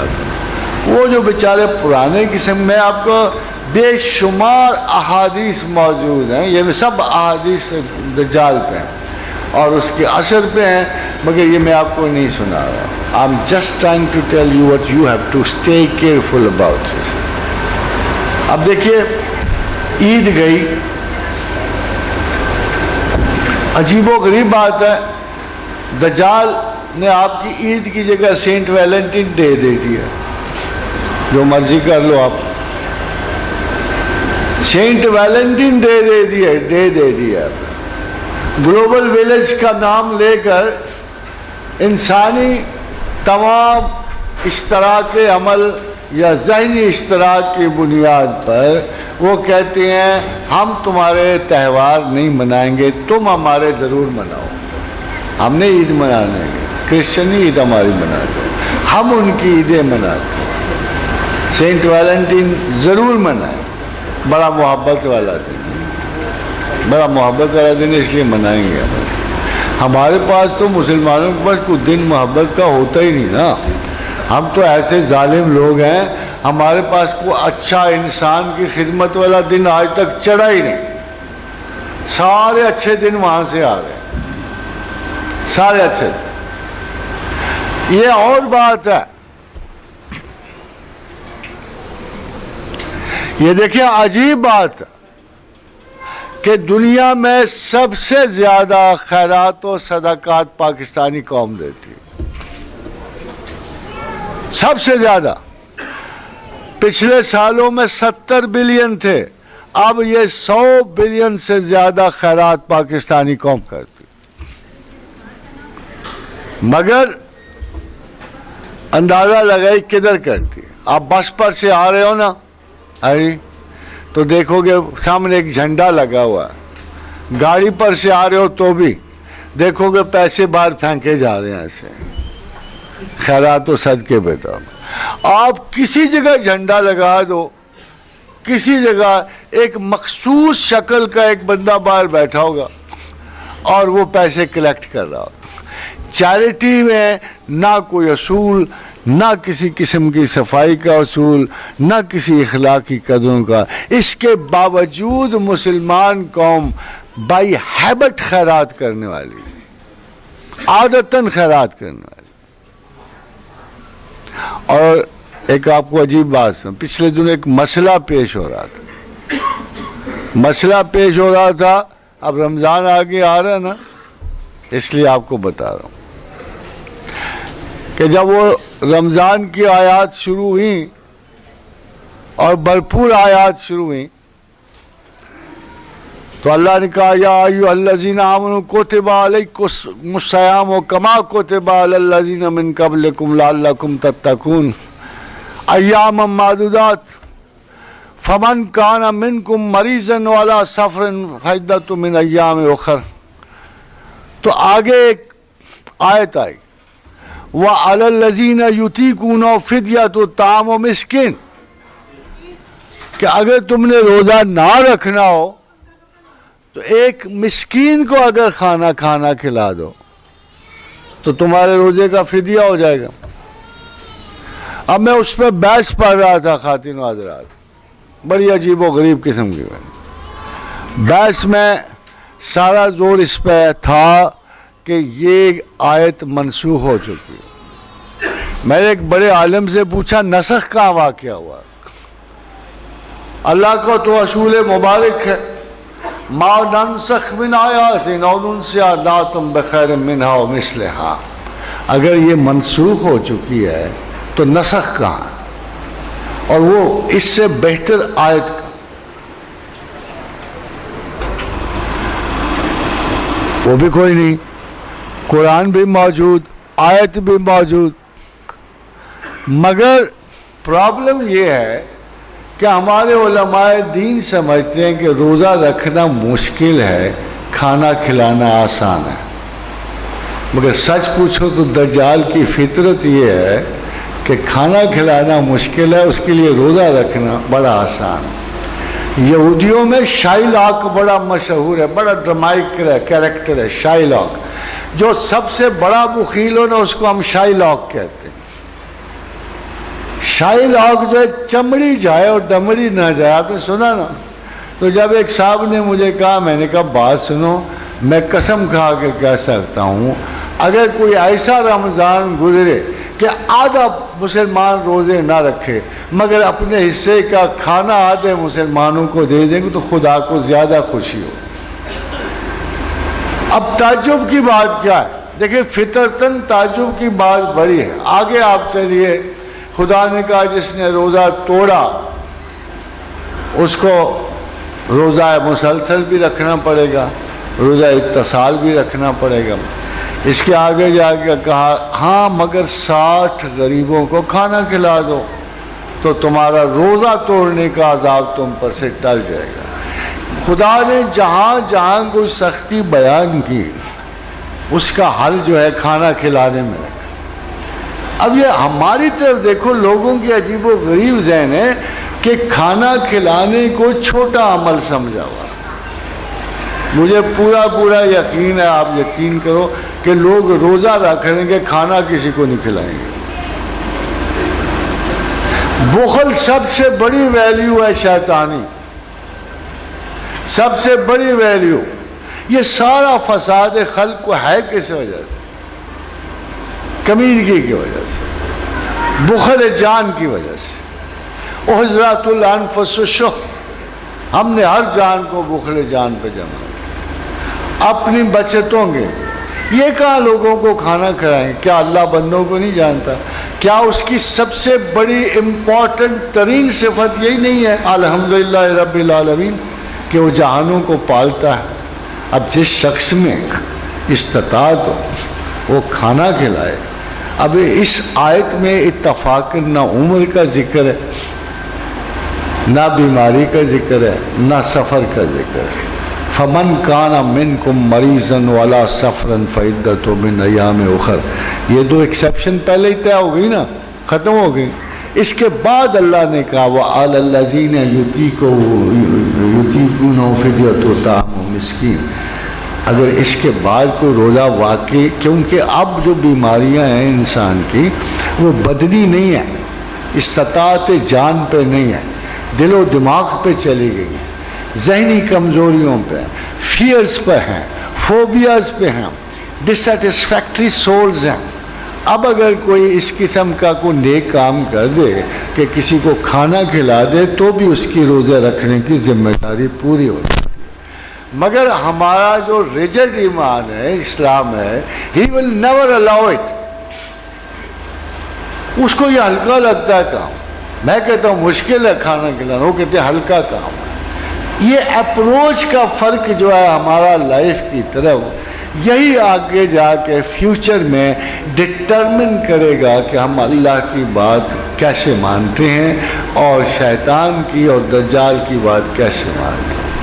We must create some very clear rules to guide ourselves۔ اور اللہ تعالیٰ آپ کو بھی برکت دے۔ You have to be careful۔ اگر آپ کے اندر یہ عصر حاضر کا دجال نہ بیٹھا ہو تو مجھے یقین ہے کہ اس وقت آپ انتہائی خطرات میں موجود ہیں، مگر وہ لوگ نہیں جو خدا کو وضاحت سے جانتے ہیں، مانتے ہیں اور اس کے تصور سے اپنے آپ کو وابستہ رکھتے ہیں اور اپنی تعلیمات میں یہ اچھی طرح جانتے ہیں کہ ہمیں جس چیز کی وارننگ دے دی گئی ہے ہم اس سے آگاہ۔ باوجود میں آپ کو کچھ احادیث ایسی سناؤں گا۔ یہ اصل میں سارے واقعات ہو چکے ہیں، شام والے، بصرہ والے، اور یعنی ایک گروہ اس زمانے میں دجال کے، یہ دیکھو صاحب ہم پہ ہو چکی ہیں۔ ایک گروہ بیلوں کی دم پکڑے زمین سے چمٹ جائے گا، یعنی دنیا ہی کمانے میں لگے رہے تو یہ لوگ ہلاکت میں پڑ جائیں گے۔ ایک گروہ اپنے مفادات کے چکر میں پڑ جائے گا، کفار سے دوستی اختیار کر لے گا اور یہ کفر کے مرتکب ہوں گے۔ ایک گروہ اپنی اولاد کو پیچھے چھوڑ کر دشمنوں سے قتال کرے گا، یہی لوگ شہداء ہوں گے اور یہی لوگ اللہ کی نظر میں کامیاب ٹھہرے گے۔ دیکھیے کیا جملہ ہے اللہ کے رسول کا، قیامت اس وقت تک قائم نہیں ہوگی جب تک میری امت کے قبائل مشرکین سے نہ مل جائے، یہاں تک کہ میری امت کے قبیلے مورتیوں کی بھی پوجا کرنے لگیں گے۔ کبھی آپ غور کرو، یہ ہمارے سیکولر جو مسلمان ہیں نا، سیکولر مسلمان، یہ بڑی خوشی سے جا کے ڈنڈوت کرتے پھرتے in the name of culture, in the name of culture. یہ تو اللہ نے کہا کہ دوسرے مذاہب کے چاہے وہ کتنے ہی غلط ہوں ان کا احترام کرو۔ اللہ نے حکم دیا ہوا ہے کہ دوسروں کی عبادت گاہوں کا احترام کرو، کیونکہ یہ تمہارا کام نہیں ہے۔ لا اکراہ فی الدین قد تبین الرشد من الغی، یہ تمہارا کام نہیں، رستہ میں نے دکھا دیا، سزا میں نے دینی ہے، تم کو اپنے اپنے انجام کی فکر کرنی چاہیے۔ تم ان کو بتوں کو توڑ کے تفاخرانہ نہ پھرو، ان کو گالیاں دے کے ان کے مذہب کو تمہارا کوئی اخلاق نہیں ہوگا۔ اللہ نے فرمایا اگر تم ان کے غلط خداؤں کو داد دو، برا کہو گے نا، تو تمہیں تکلیف زیادہ ہوگی، کیونکہ یہ تمہارے سچے خدا کو برا کہیں، تمہیں تکلیف زیادہ ہوگی۔ اس لیے کسی کے مذہب کو برا کہنا کم از کم ہمارے خدا کی سختی سے ممانعت۔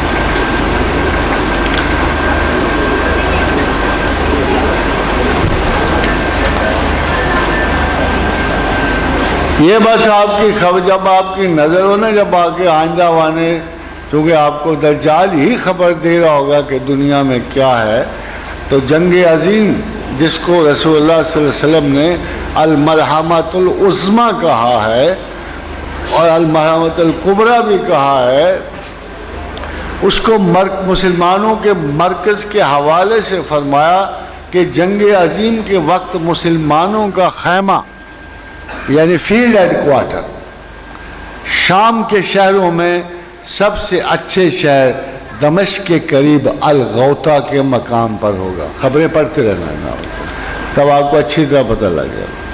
ہاں کچھ خبریں آپ کو اس دجال کے زمانے کی مل جائے. حضرت عبداللہ بن عمر رضی اللہ تعالیٰ عنہ نے فرمایا کہ 5 جنگیں عظیم ہیں دنیا میں مسلمانوں کے لیے.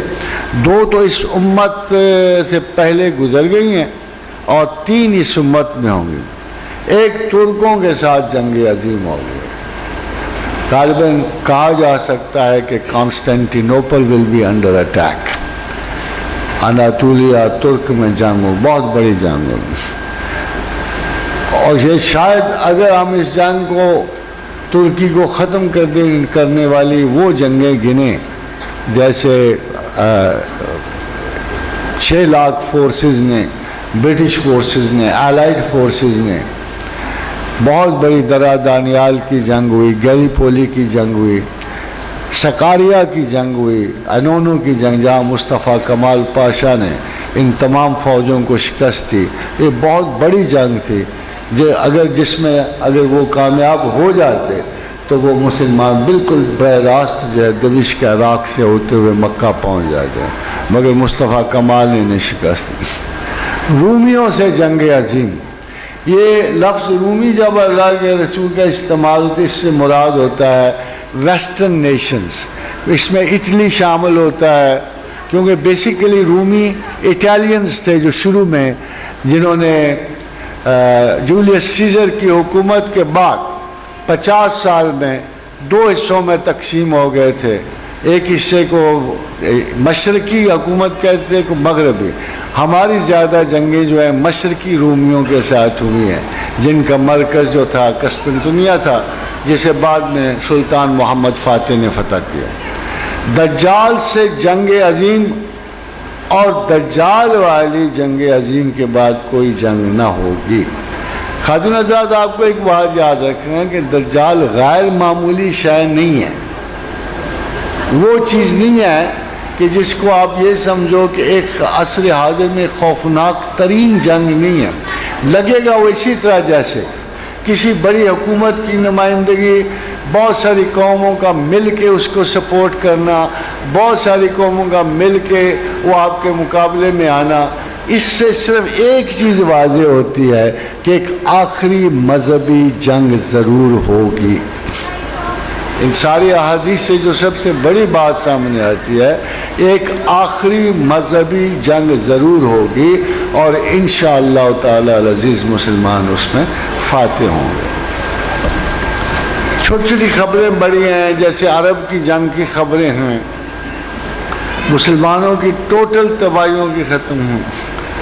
یہ دیکھیں ایک خاص طور پہ ائمہ مساجد کے لیے ایک نصیحت اللہ کے رسول کی ہے صلی اللہ علیہ وآلہ وسلم کہ حضرت صعب بن جسامہ کہتے ہیں کہ میں نے رسول اللہ صلی اللہ علیہ وسلم کو فرماتے ہوئے سنا کہ دجال اس وقت تک نہیں نکلے گا جب تک لوگ اس کا تذکرہ نہ بھول جائیں اور ائمہ مساجد اور منبروں پہ اس کا ذکر کرنا نہ چھوڑ دیں. پتہ ہے کیا مطلب ہے؟ ائمہ بھی اس کو قبول کر لیں تبھی ذکر چھوڑ دیں گے. کوئی امام باخبر ہوگا تو خبر دیتا رہے گا, مسلمانوں کو بتاتا رہے گا کہ غفلت میں نہ پڑو, یہ دور فتن ہے. مگر جب ائمہ بھی اس کی دسترس میں چلے جائیں گے تو ذکر دجال بھی قصہ پارینہ ہو جائے گا. جب سارے لوگ اس کو بھول جائیں گے وہ بڑے آرام سے نکل آئے گا اور ہمارے گھروں سے نکل آئے گا, ہماری گلیوں سے نکل آئے گا, ہمارے ملکوں سے نکل, ہر طرف سے نکل آئے گا.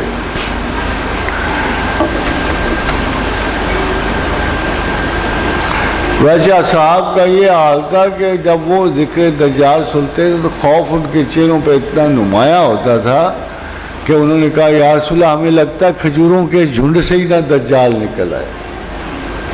جن کو اعتبار ہوتا ہے نا ان باتوں کا, ان کو پتہ ہوتا ہے کہ یہ باتیں ہونے والی ہیں اور ہو کے رہیں گی, کیونکہ مخبر صادق حضور اکرم صلی اللہ علیہ وسلم کی زبان مبارک سے نکلی ہیں.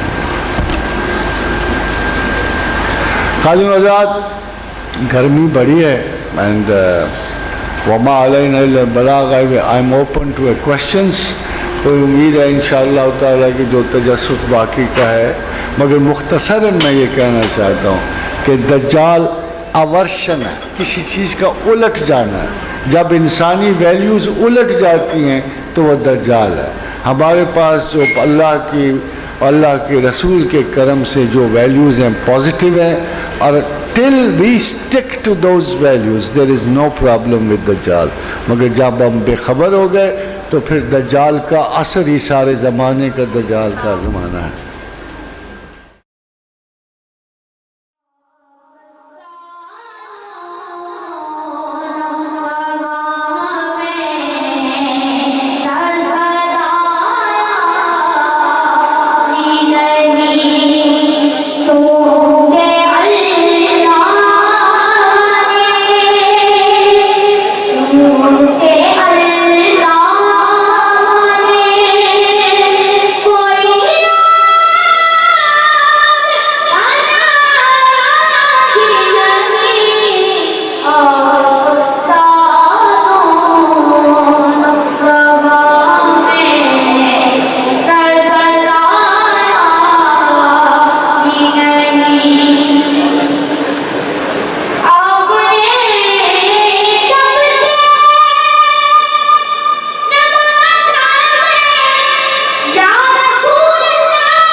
خادم حضرات، یہ کوشچن ہے کہ امام مہدی شخصیت ہیں یا وہ بھی کسی سسٹم کا نام؟ مہدی یقیناً شخصیت ہیں، اور ان کا کریئر دجال کی طرح اتنا وسیع نہیں ہے. جیسے دجال کی علامات بہت زیادہ وسیع ہیں، امام کا پیٹرن اتنا وسیع نہیں ہے. سب سے بڑا مسئلہ یہ تھا کہ حضرت عیسیٰ علیہ السلام کے زمانے میں ان کا آنا ممکن ہے کہ نہیں ہے. اتفاق یہ دیکھیے کہ جب سے مہدی کا تصور آیا ہے، حضور کی وفات مبارکہ کے بعد کم از کم 32 امیدوار مہدویت کے اہل بیت کرام میں سے تھے، اور اوپر تلے جو عباسائیز اور امیہ لوگوں کی بغاوتیں ہوئی ہیں وہ خاندان اہل بیت سے ہوئی ہیں.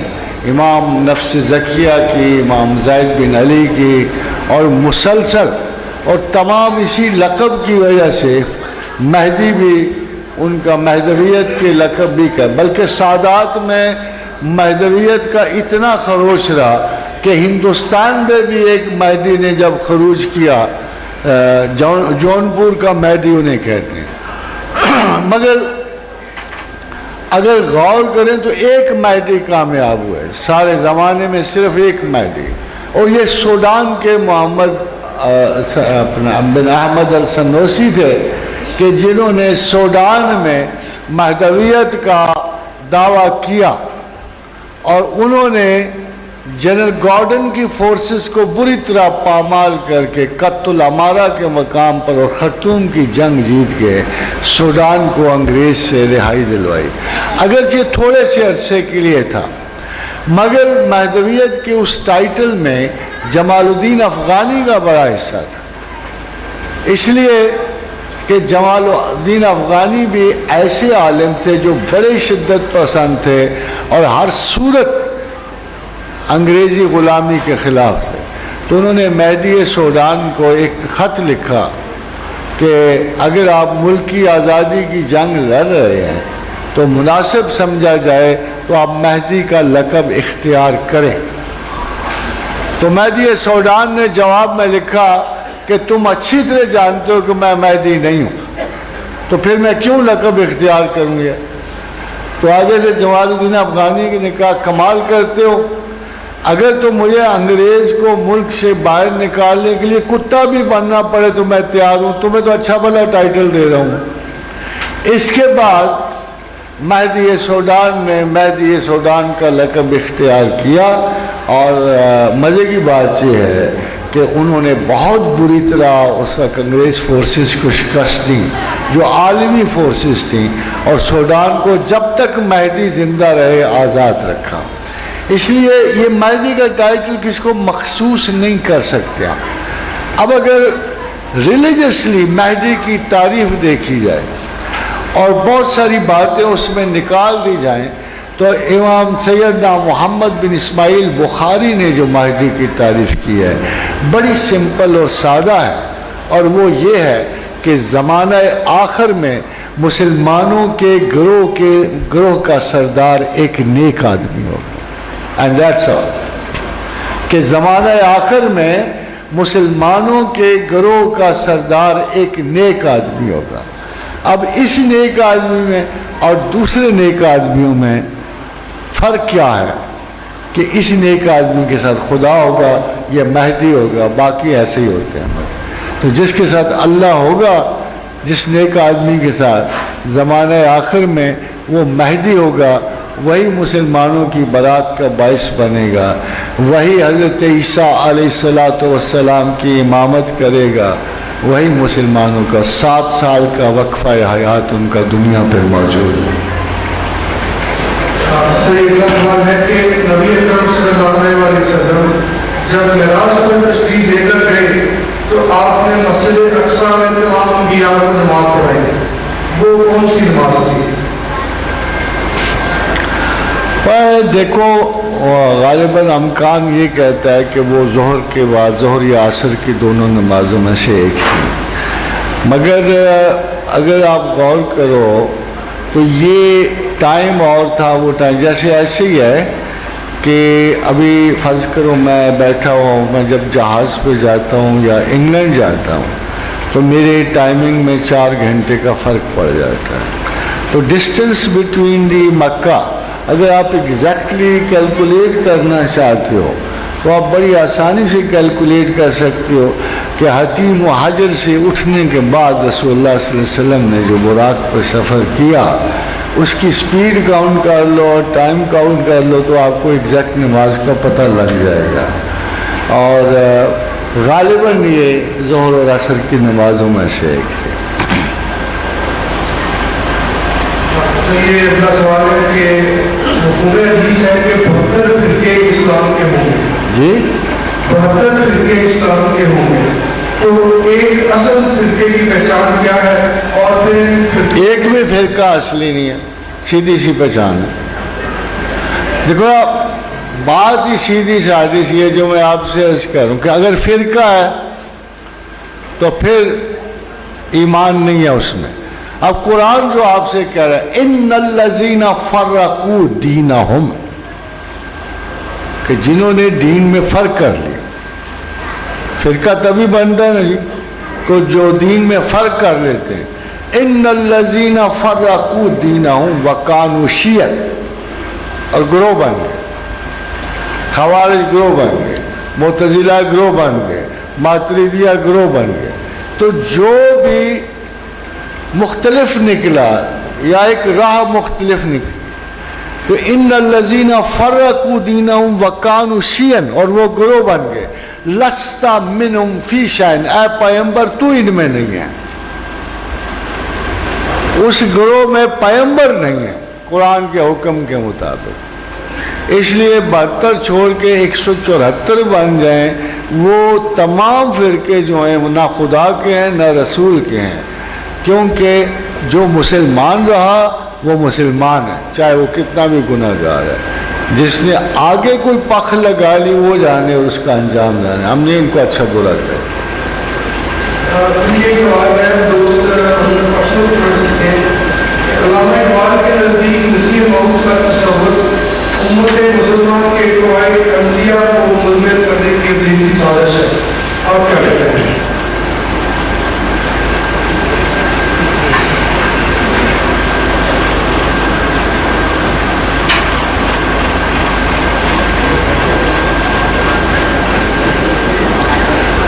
یہ خادم حضرات مسیح موعود کا جو تصور امت مسلمہ کے قواعد عملیہ کو مزمحل کرنے کی ابلیسی سازش ہے. جو اب ہوا یہ ہے کہ اقبال جو کامنٹ دے رہا تھا یہ احمدیہ اور مرزائیہ کے بارے میں دے رہا تھا، یہ مہدی کے بارے میں نہیں دے رہا تھا. ایکچولی جب تصور کوئی پیدا، یہ موعود کا لفظ مسیح موعود کا لفظ، مسیح موعود سب کانٹیننٹ میں صرف ایک ہی شخص کہلواتا تھا کہ جس سے وعدہ کیا جو پلٹایا گیا ہے مسیح موعود. اور یہ جناب مرزا غلام احمد صاحب کا دعویٰ تھا. اس سے اقبال نے اس کے تصور کو اس لیے غلط کہا ہے کہ حضرت مسیح علیہ السلام اگر اوریجنلی نہیں آئیں گے تو ایسے پتہ نہیں کتنے مسیح پیدا ہوتے رہے. آج کل لوگ اللہ کو نہیں چھوڑتے، گلی گلی میں خدائی کا دعویٰ ہو رہا ہے، رسالتوں کا دعویٰ ہو رہا ہے، پیغمبریوں کا دعویٰ ہو رہا ہے. تو مسیح موعود تو ایک بڑا چھوٹا سا ٹائٹل ہے. اس سے پہلے بھی شیخ مجدد نے بھی دعویٰ کیا تھا کہ مجھے اسم احمد جو ہے 1000 سال کے بعد مجھ میں اترا ہے، اس لیے میں مجدد الفسانی ہوں. تو یہ دعوے جو ہیں اقبال نے جو جس کانسیپٹ پہ دعویٰ کیا وہ مہدی اسلام پہ نہیں کیا بلکہ سمجھو مسیح قادیان پہ کیا. مگر یہ کہتے ہیں قواعد عملیہ کو مزمحل کرنے کی ابلیسی سازش ہے. اقبال بھی بیچارے آغاز میں شروع میں عملیت پسند بڑے تھے. بہت بڑے عالم ماشاءاللہ مسلمانوں کے بہت بڑے رہنما، ہماری ان سے بڑی محبت ہے، بڑا عشق ہے. مگر غلطی تو سب سے ہو جاتی ہے، غلطی سب سے. اتنا بڑا عالم، اتنے بڑا پریکٹیکل سبق دینے والا عالم عمر آخر میں اگر مجذوبوں کے پیچھے لگ جائے تو اس کو کیا کہو گے. اقبال کا اپنا حال یہ تھا کہ انہیں اتنی زیادہ جو تصادم ذہن پیش آیا اس کی مین وجہ یہ تھی کہ تھرو آؤٹ لائف وہ تمام تر اپروچز کو، مسٹیسزم کو غلط سمجھتے چلے آئے. دانشوری کے تقاضوں کے مدعا عملیت کمزور مسلمانوں، یہ ایک مرد تن آسان تھا، تن آسانوں کے کام آیا. دیا اقبال نے ہندی مسلمانوں کو سوز اپنا. یہ ساری باتوں ہونے کے باوجود جب عمر آخر آئی تو اقبال سے زیادہ کوئی جذب کا شاید اس وقت بندہ موجود ہی نہیں تھا برِ صغیر میں کہ بات بات پہ رونا، گلی کوچوں میں دوڑتے ہوئے مجذوبوں کے پیچھے سے گزرنا، سید حجویر سے ایکسٹرا آرڈنری رغبت رکھنی. تو اقبال میں اصلاحات کے بڑے پیٹرن آئے ہیں اور جو آخری پیٹرن آیا ہے وہ بہت جذباتی تھا جس میں اقبال اعتراف کرتے نظر آتے ہیں کہ I have failed. مگر وہ فیل نہیں ہوا ہے. جہاں ایک طرف انہوں نے پاکستان تخلیق کیا ہے، وہاں وہ ایک آخری اپروچ میں ایک بات کہتے نظر آتے ہیں کہ نسیم از حجاز آیت نہیں آیت. خدا ہی جانتا ہے کہ اب حجاز سے مجھے خوشبو آئے گی کہ نہیں، ہوا آئے گی کہ نہیں. نسیم از حجاز آیت نہیں آیت، سرود رفتہ باز آیت نہیں آیت. وہ پرانا نغمہ پھر سنائی دے گا کہ نہیں سنائی دے گا، ہوائے مدینہ پھر آئے گی کہ نہیں آئے گی. سرا مد روزگار ای فقیر، اس فقیر کی تو عمر تمام ہو چلی. اقبال نے یہ آخری جو 4 لکھے ہیں نا، 8 بلکہ، یہ اس زمانے کے اینڈ تک ایک بہت بڑے مفکر پہنچ کر فائنلائز کر رہا ہے اپنی اپروچ کو کہ سلامت روزگار این فقیر، اس فقیر کی مدت تو پوری ہو چکی. دیگر دانائے راز آیت نہیں آیت، پتہ نہیں وہ دانائے راز آئے گا کہ نہیں آئے گا. آپ اس درد کو محسوس کر رہے ہو جو اقبال کے آخری مصرے میں ہے. دیگر دانائے راز آیت نہیں آیت، پتہ نہیں وہ دانائے راز، وہ فطرت کو سمجھنے والا، وہ دین کو سمجھنے والا وہ شخص آئے گا کہ نہیں آئے. اگر نہیں آیا دانائے راز ہے، ہاں اگر وہ آ جائے نا، اگر وہ آ جائے، اگر زمانے میں اس کی نمود ہو، بدی اورا پیام جان گدازے، تو اسے میری طرف سے ایک بڑا رنج والا پیغام دینا، جان گداز پیغام دینا، میری دلی خواہشات کا ایک پیغام دینا. ضمیر امتا را می کند پاک، اسے کہنا اقبال کہہ گیا تھا. جب وہ تمہیں ملے نا تو اسے کہنا کہ اقبال کہہ گیا تھا کہ امتوں کے ضمیر کو صرف وہی پاک کر سکتا ہے. کلیم یا حکیم نہ نوازے، جو تو موسیٰ کی طرح کلیم کی طرح معجزانہ گرفت رکھتا ہو، یا حکیم نہ نوازے، یا جس کی گفتگو میں اتنا اثر ہو کہ لوگ اسے سن لیں. یہ 2 پیغام آخر میں دے گئے. یہ تو بڑی نستعلیق ٹون میں سوال پوچھا گیا ہے. اضطراب کی کیا حقیقت ہے؟ کیا یہ جستجو فراق ہے، یا کفیت جہاد بالنفس، یا پھر رجعت جبیلت؟ اثر تجوال میں اضطراب پر کیسے کام؟ ایسے خوبصورت لفظ استعمال ہوئے ہیں کہ سارے ہی حاصل کرنے کو جی چاہتا ہے. کیسا خوبصورت لفظ تھا. دیکھو ہماری تو اور میرے جیسے بہت سارے لوگوں نے اپنی زندگی کا آغاز کیا تھا. I will tell you one thing very frankly, بہت سارے لوگ میرے ساتھ تھے. یہ 60s کی دہائی کی بات ہے.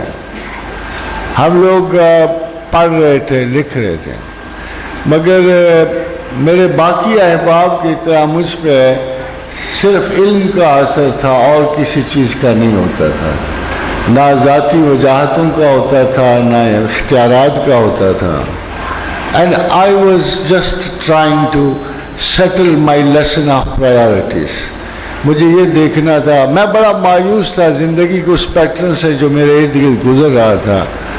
تو میں اتنی بے چینی اور اضطراب سے مرنا نہیں چاہتا تھا. تو میں نے سوچا کوئی چیز ایسی ہو میرے پاس جس سے زندگی امن سے گزر جائے، سکون سے گزر جائے. تو سب سے پہلے مجھے مینٹل کلیئرنس چاہیے تھی. کس کے لیے مروں، کس کے لیے جیوں. What should be my ultimate priority in my life? کیا لیسن ہونا چاہیے؟ کیا میں عشق و عاشقی کے لیے مر کے ایک اور مجنون کا نام زندہ کر جاؤں، یا کسی بڑے ڈکٹیٹر کی طرح حصول طاقت کے مرض میں مبتلا ہو کے فوت ہو جاؤں، یا میں ٹی وی پہ چلا جاؤں. اتفاق دیکھیے پاکستان کا پہلا ٹی وی پروگرام میں شریک تھا. لاہور جب ٹی وی اسٹیشن قائم ہوا تو I was a part of it. تو میں سوچ رہا تھا کہ یہ سارے طریقے ایک ایک کر کے میں چیک کر رہا تھا what is important in life, مگر یہ مجھے اتنی ایفیمرل. انہی دنوں میں بھٹو صاحب طوفان کی طرح اٹھے اور غبار کی طرح بکھر گئے. میں سوچ رہا تھا کہ کس چیز کی تلاش میں انسان نے کیا کچھ کرتا پھرتا ہے. And how sadly and madly one steps aside. اس بڑی سی دور میں انسان کا بکھر جائے. Then I found out one major thing کہ لوگ خدا خدا کر، میں اس جگہ بڑے لوگوں کو خدا خدا کرتے دیکھتا تھا. ہر روز اخباروں میں 10 آرٹیکل اللہ میاں کے بارے میں آتے تھے. بڑا پاپولر تھا اللہ میاں اس وقت اخباروں میں.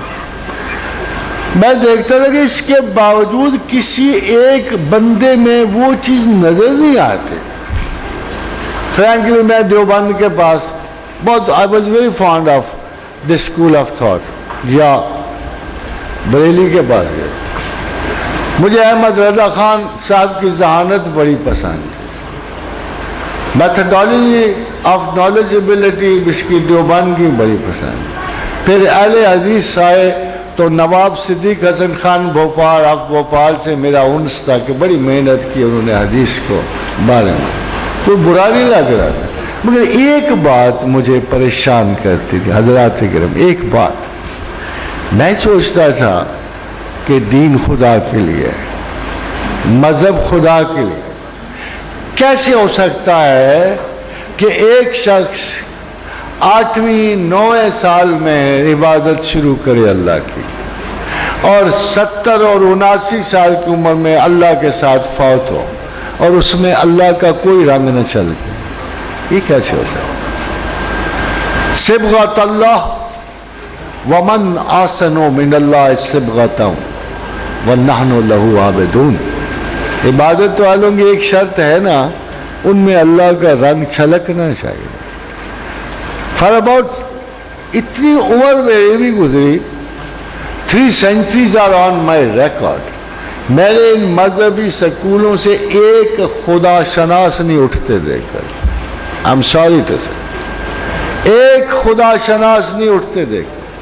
مجھے افسوس یہ ہوتا تھا پھر ان سکولوں میں کیا جھاڑ بھونک رہے ہو تم؟ بچوں کو سیکھنا سیکھو، چلتے چلو. میرے شیخ و مرشد کی طرح حضرت سیدنا علی بن عثمان حجویری کا ارشاد ہے، جب ہم جوان تھے تو اگر علم کی تلاش میں دور دراز کوئی استاد مل جاتا تھا، فرمایا ہم خراسان کی گھاٹیوں سے نکلا، 360 اللہ کے ولی میں نے جگہ جگہ متمکن دیکھے. میں ان کو دیکھتا ہوا نکلا. کچھ خوش نظر تھے، کچھ خوش مقام تھے، کچھ خوش ادا تھے. پھر میرے شیخ کی مثال کون ہو سکتا ہے؟ حضرت حجویر کی مثال کون ہو سکتا ہے کہ جنہوں نے اپنی زندگی کے تجربات کو بھی سچائی سے تصوف کی نظر کر دیا. جب آپ کا مقصد ہی نہیں خدا شناسی، آپ مذہب سے لے کیا رہے ہو؟ کیا خرافات آپ نے سر پہ اٹھا رکھی؟ بھائی مذہب تو آرزوئے پروردگار کا نام ہے. خدا کی خواہش رکھنا مذہب ہے. آدم علیہ السلام سے لے کر محمد الرسول اللہ صلی اللہ علیہ وآلہ وسلم تک شریعتیں بہت جدا جدا تھیں، مسائل جدا جدا تھے، مگر ایک چیز کا امن تھی مذہب میں کہ یہ سارے کا سارا مذہب آپ کو خدا کی شناخت اور محبت کو لے کے جاتا. یہ کون سا مذہب ہے جو ہم ایکسرسائز کر رہے ہیں؟ سارے مذہبی جیتے ہیں، سارے مذہبی مرتے ہیں، خدا آس پاس کہیں نہیں ہوتا. اس افسوس کی وجہ سے I thought یہ قصور میرا ہوگا اگر میں اپنے آئیڈیل کی تلاش نہ کروں. یہ قصور میرا ہوگا اگر میں اپنے رب کریم کو اپنا اخلاص پیش نہیں کروں گا. یہ مجھے یقین تھا کہ میں نے اللہ کو نہیں بنایا ہوا، مجھے یہ یقین تھا اللہ نے مجھے بنایا ہوا ہے. جب میں یہ دیکھتا تھا کہ اللہ نے مجھے کیوں بنایا ہے، ٹامس ہارڈی کی طرح، کیا مجھے خدا نے اس لیے بنایا کہ we are like flies in the hands of God and He kills us for our support. کیا کھیل کود کے لیے بنا؟ کہتا نہیں، میں نے تو نہیں بنایا، میں نے تمہیں کھیل کود کے لیے نہیں بنایا، سم سیریس پرپز. اور سب سے بڑا سیریس پرپز خدا نے اپنی طرف سے محبت کا ذکر کیا. لن تنالوا البر حتی تنفقوا مما تحبون. تم میری محبت نہیں پا سکتے جب تک میرے لیے باقی اپنی محبتیں قربان نہ کرو. برادری محبت ہے، نسب محبت ہے، جائیداد محبت ہے، مال و زر محبت ہے. زینا للناس حب الشہوات من النساء والبنین والقناطر المقنطرة من الذهب والفضة والخیل المسومة والانعام والحرث. یہ زندگی کی ایک ایک متاع محبت زندگی ہے. پھر واللہ عندہ حسن المآب، اللہ کے پاس اس سے بہتر چیزیں تھیں. فرق صرف اتنا آپ کو بتاؤں، مجھے یقین تھا کہ اللہ کے پاس اس سے بہتر چیزیں. شاید آپ میں سے نہ کسی کو یقین ہو، شاید ہم کم یقین کے مالک ہوں. مجھے پورا پورا یقین ہے کہ اللہ کے پاس اس دنیا سے بہت بہتر چیزیں. جب تبوک کے معرکے کے لیے رسول نکل رہے تھے صلی اللہ علیہ وسلم، تو رستے میں ایک مری ہوئی بکری پڑی تھی، گلی سڑی. تو حضور نے اصحاب سے کہا اگر اللہ کے نزدیک دنیا کی قیمت اس بکری سے بھی بڑھ کے ہوتی تو تمہیں سب کچھ عطا کر. اتنی بھی ویلیو نہیں ہے نا. But do we trust this statement? کیا ہم اس اسٹیٹمنٹ کو ٹرسٹ کرتے ہیں؟ کیا ہم اللہ کو ٹرسٹ کرتے ہیں؟ مجھے تو اس نے نہیں کہا کہ فاقے کر، مجھے نہیں کہا اس نے روزہ اتصال رکھ، مجھے اس نے نہیں کہا کہ تو پہاڑ کی چوٹیوں پہ چڑھ جا بھوکا مر جائے، پہاڑوں کی کھوؤں میں گم ہو جا، یا کسی پانی میں 12 برس کھڑا. مجھے اس نے کچھ ایسی بات نہیں کی. وہ تو دباؤ ہی نہیں دینے والا. جو چیز دی ہے اس کی سنسیریٹی طلب کرتا ہے. جو امانت دی اس نے وہ تعلق طلب کرتا ہے. میں نے امانت دی تمہیں سوچنے سمجھنے کے لیے، جانچنے پرکھنے کے لیے، علم کے لیے، شناخت کے لیے. ہاں انا ہدینا السبیل اما شاکرا و اما کفورا. اس امانت کے حوالے سے جاؤ، دیکھ کے آؤ مجھے مانتے ہو کہ نہیں. اتنے مختصر سے کام کے لیے مجھے کتنا زور لگانا پڑتا ہے؟ کچھ بھی نہیں لگانا پڑتا. جب مجھے اس کی صحبت میسر آ جائے، محبت میسر آ جائے. کیا خیال ہے آپ کا؟ یہ جو اللہ کہتا ہے تم 1 قدم چلو میں 10 قدم آتا ہوں، عجیب بات ہوگی اس کا 10 قدم چلنا راس نہ آئے آپ کو محسوس بھی نہ ہو، آپ کے اندر تبدیلی نہ ہو. الا ان اولیاء اللہ لا خوف علیہم ولا هم یحزنون. اللہ کے دوستوں پر غم نہیں ہوتا، حزن نہیں ہوتا، ملال نہیں ہوتا، تعصفات نہیں ہوتے، پیچھے مڑ کر وہ نہیں دیکھتے. ان کا ہر قدم علم کی منازل کو آگے بڑھتا ہے، سوچنے سمجھنے کو بڑھتا ہے. ہر علم ختم ہو جاتا ہے. ہارورڈ میں کلاسیں ختم ہو جاتی، کیمبرج اور آکسفورڈ میں ختم ہو جاتی، فزکس اور کیمسٹری میں ختم ہو. جب یہ سارا علم ختم ہو جائے تو طالب علم بیچارہ کیا کرے گا؟ تب اسے صرف اللہ کے ساتھ علم ملتا ہے، صرف اللہ کا. مچ مور ایڈوانس. خالق کل علم کا اصلی مرکز پروردگار عالم ہے. جب آپ کو واقعی علم کی تلاش ہوگی تو آپ ضرور اس کو ڈھونڈو گے. آپ کی تلاش کا اختتام ہی اللہ پہ ہوگا اور اللہ قبول کرنے والا ہے. ایک شرط اس نے چھوٹی سی لگا دی، ایک شرط، وہ بھی آقا و رسول کی وجہ سے، سلسلہ رسالت کی وجہ سے ایک شرط لگا کہ اگر تم اسلام کے سوا کسی اور راستے پہ چل کے آئے تو قبول نہیں کرو. بس اتنی سی شرط. مسلمان ہو، راستہ کھلا ہوا، بٹ آپ کیا کرتے ہو؟ گلیوں میں گھس جاتے ہو، دروازوں میں گھس جاتے ہو، اسکولوں میں گھس جاتے ہو، استادوں میں گھس جاتے ہو۔ میں نے اپنے ایک بہت عالم دوست کا اللہ اور رسول کی یہ بات، انہوں نے کہا ہمارے مولانا فلاں صاحب نے تو یہ کہا۔ میں نے کہا سبحان اللہ، اگر تمہاری ترجیحات یہ رہیں گی نا تو پھر نہیں آپ سیکھ سکتے۔ ایک صاحبہ تھی، درس دیتی تھی کہ مرے گئوں کو میں کچھ بھی نہیں پہنچتا۔ میں نے کہا بخاری اور مسلم کی کو 12 حدیثیں اکٹھی مشترکہ تھی حضرت سعد بن عبادہ کی والدہ کی، تو میں نے کہا یہ دیکھو کیا لکھا ہوا ہے۔ یعنی میں آپ کو انتخاب کا فرق بتاتا ہوں کہ حضرت سعد بن عبادہ کی والدہ فوت ہو گئی، وہ مدینے سے باہر تھے، واپس آئے، دفن ہو چکی تھی۔ آپ سیدھے رسول اللہ صلی اللہ علیہ وسلم کے پاس کہ یا رسول اللہ میری والدہ بیمار تھی، میں گھر پہ نہیں تھا، تو اب اگر میں ان کے لیے کوئی خیرات و صدقات کروں تو ثواب پہنچے گا؟ فرمایا نعم، اور اس پہ ایک لفظ زائد نہیں کہا، صرف کہا نعم۔ یہ بخاری اور مسلم کی ہے احادیث میں 12 ہیں، 8 مسلسل چلتے ہیں۔ فرمایا نعم، فرمایا یا رسول اللہ گواہ رہیے گا میں نے اپنا فلاں باغ اپنی ماں کے لیے صدقہ کر۔ میں نے کہا یار دیکھ کیا لکھا ہوا، کہتا نہیں میرے فلاں عالم صاحب کی یہ رائے ہے۔ میں نے کہا افسوس ہے تجھ پہ اور تیرے عالم پر، اور میں تجھے 12 حدیثیں سنا رہا ہوں اور اللہ کے رسول کی سنا رہا ہوں، اور تو پھر بھی مجھے کہہ رہا فلاں عالم یہ کہہ رہا ہے۔ ہماری ترجیحات علم میں جب تک مناسب اتھارٹیز تک نہیں جاتی اس وقت تک کوئی مسئلہ حل نہیں ہوتا۔ ہمارا علم وہاں، یہی میں آپ سے عرض کروں، میں نے اپنے اوپر ایک قید ضرور رکھی، اللہ اور اس کے رسول اور اس کے صحاب کی۔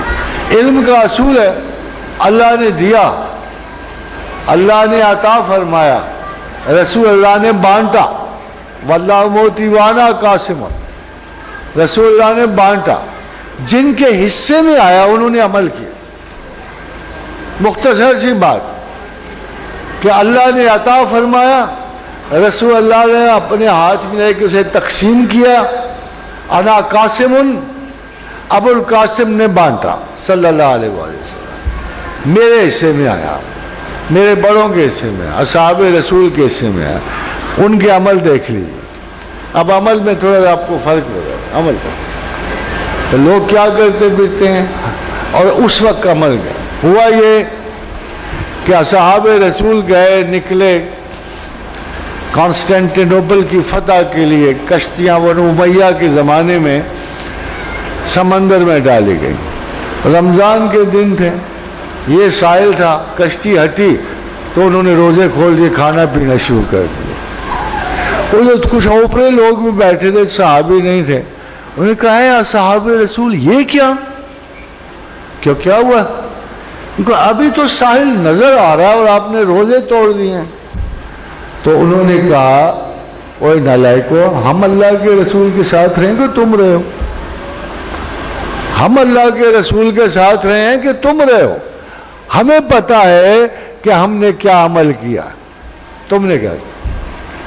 دیکھو کتنی آسانی اللہ کے رسول کے اصحاب آپ کو دیتے ہیں، کتنی ریجیڈیٹی آپ کو اپنا عالم گلی کا کریٹ کرتا ہے نا؟ افسوس کی بات، ایک دفعہ ایک رقص و سرود کی شادی ہو رہی لڑکی کی، اندر ایک بڑے صاحب گئے، بڑے ناک چڑھے، بڑے نیک لوگ تو بہت ہوتے ہیں نا ہمارے معاشرے، نیکی ان کی مجبوری ہوتی ہے، چوائس نہیں ہوتا۔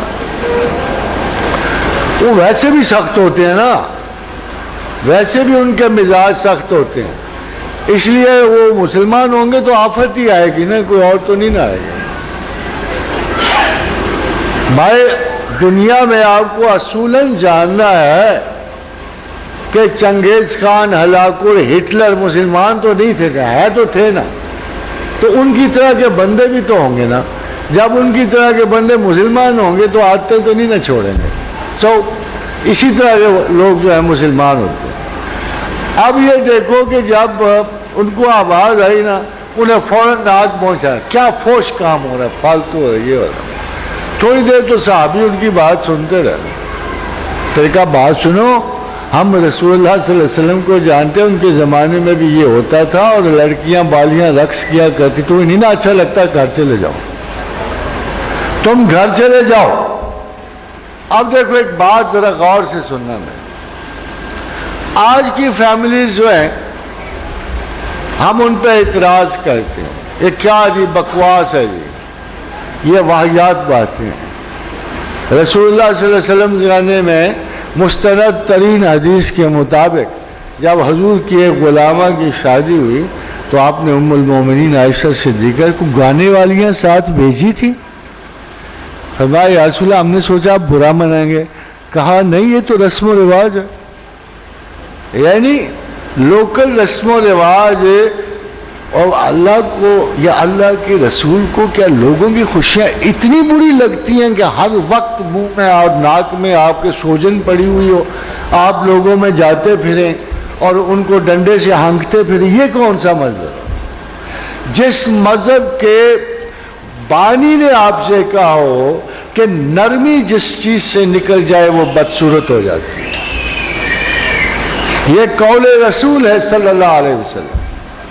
جس چیز میں نرمی داخل ہو جائے وہ خوبصورت ہو جاتی ہے، جس چیز سے نرمی نکل جائے وہ بدصورت ہو جاتی ہے. حضرت عمر فاروق رضی اللہ تعالیٰ عنہ کی سن لیجئے، گانا گا رہے تھے اونٹ پہ بیٹھے ہوئے. موڈ آ ہی جاتا ہے، ہمارا بھی آ جاتا ہے. آواز اچھی ہو تو چلو دو چار جملے ذرا سر سے سنا لیے. حضرت عمر بھی اونٹ کے اوپر بڑے سریلے لگ رہے تھے. ادھر ادھر سے لوگوں نے جمع ہونے سے، علامہ طنطاوی نے واقعہ عمر فاروق اعظم میں لکھا، سارے لوگ اکٹھے ہونے شروع ہو گئے. اب عمر تھے تو خلیفہ پکے. اب دیکھا یار یہ تو فسق و فجور میں اکٹھے ہو رہے ہیں، میں گانا گا رہا ہوں، آپ نے پانسا بدل لیا، تلاوت قرآن شروع کر دی. پہلے تو تھوڑی دیر لوگ احتراماً کھڑے، ایک ایک کر کے کھسکنے شروع ہو. حتیٰ کہ عمر کچھ عرصہ اور تھوڑا سا آگے گئے، دیکھا بندہ ہی کو نہیں ساتھ، تو آپ نے تنگ آگے خدا تمہاری ماؤں کو روئے، میں گاتا ہوں تو تم جمع ہو جاتے ہو، میں قرآن سنا تم بھاگ جاتے ہو. یہ وہ لوگ تھے. مگر کیا فتویٰ کسی نے جاری کیا؟ لوگ جو ہیں تمام ایکول سٹینڈرڈز پہ نہیں پرکھے جاتے. دینداروں کا کام یہ ہے، دینداروں کا کام یہی ہے کہ ان کو زجر شجر کی باتیں نہ سنائیں، ان کو مار پیٹ کی داستانیں نہ سنائیں. اب میں نے کئی دفعہ لڑکوں کو دیکھا، دو چار مرتبہ مار پڑی، ان کا یار کوئی بیہیو کر کو. اچھا اس نے کہا مار تو پڑنی ہے، بیہیو کائے کو کروں؟ یعنی اگر دیکھا جائے تو علماء نے لوگوں کو ڈھیٹ کر دیا، خطاؤں پر ضدی کر دیا. یہ کوئی طریقہ تھا؟ اگر یہ خوبصورت لوگ ہوتے، مذہب خوبصورت تھا، پیغمبر خوبصورت تھے، اللہ خوبصورت تھا، اللہ جمیل و یحب الجمال، یہ سب خوبصورت لوگ تھے، تو نیچے کیوں بدصورتی آ گئی تھی؟ کیوں بھاگے بھاگے پہ؟ One reason I found very specially in my career of understanding that if you are a good Muslim, آپ اللہ کی اس رحمت کے سائے میں آ جاتے ہو. آپ جہاں جاؤ گے خدا کا کرم رحمت اس کا نور آپ کے ساتھ چلتا ہے. اور اگر آپ اچھے نیت والے مسلمان نہیں ہو تو پھر آپ باقی مسلمان بھی جیسے بھی. I don't say amongst you or amongst me we have many faults inside us, many faults. But does that mean کہ میں ایک فالٹ کی خاطر اتنی بڑی اپروچ کو منقطع کر دوں؟ میں اتنی بڑی خطا کو، چھوٹی خطائیں میں کرنے کی وجہ سے میں اور بھی اس سے بڑی خطا کر دوں کہ خدا کے کرم رحمت اور اس کی نگہ سے غیر محفوظ ہو جاؤں؟ یہ نہیں ہو سکتا. I believe in God and I believe in the ultimate kindness of God and I'm sure inshallah ta'ala آپ بھی ایسے کرو گے، اس کو اپنے قریب تر پاؤ گے، اپنی زندگیوں میں خاندانوں میں پاؤ گے. اللہ آپ پر بھی کرم فرمائے کرے. جی جی.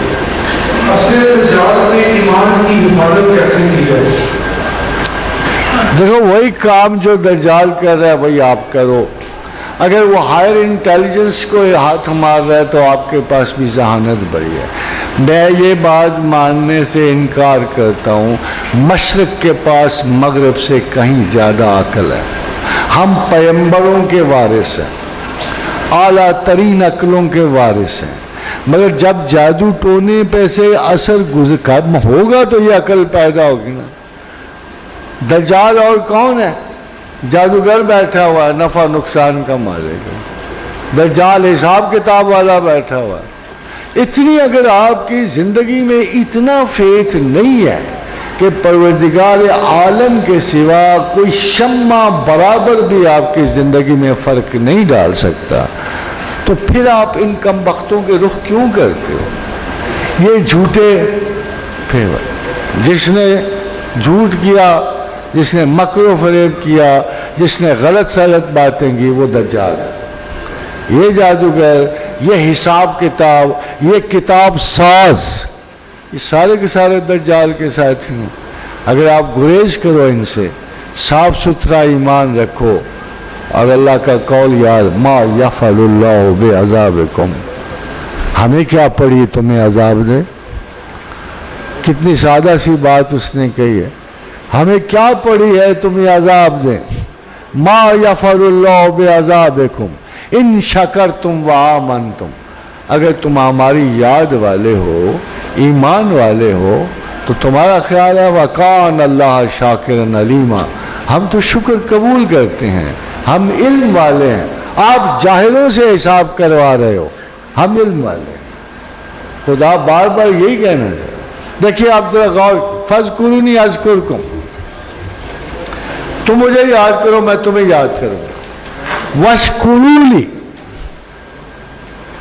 یہ اس کے ساتھ ملحقہ ہے، obviously، تم مجھے یاد کرو میں تمہیں یاد کروں گا۔ وَاشْكُرُوا لِي، یاد کرتے رہو۔ وَلَا تَكْفُرُونَ، اس آیت کا پیٹرن دیکھتے ہو کتنا عجیب سا ہے۔ اس آیت کا فَاذْكُرُونِي أَذْكُرْكُمْ، تم مجھے یاد کرو میں تمہیں یاد کروں گا۔ وَاشْكُرُوا لِي، تم یاد کرتے رہو، یہی شکر ہے، تم یاد کرتے رہنا، ہم آپ کو یاد کرتے رہیں گے۔ وَلَا تَكْفُرُونَ، یاد چھوڑ جاؤ گے تو کفر ہو جائے۔ یاد چھوڑنا نہیں، یہ لفظ کفر یہاں پیچھے سارا یاد الہی کے ضمن میں آیا ہے۔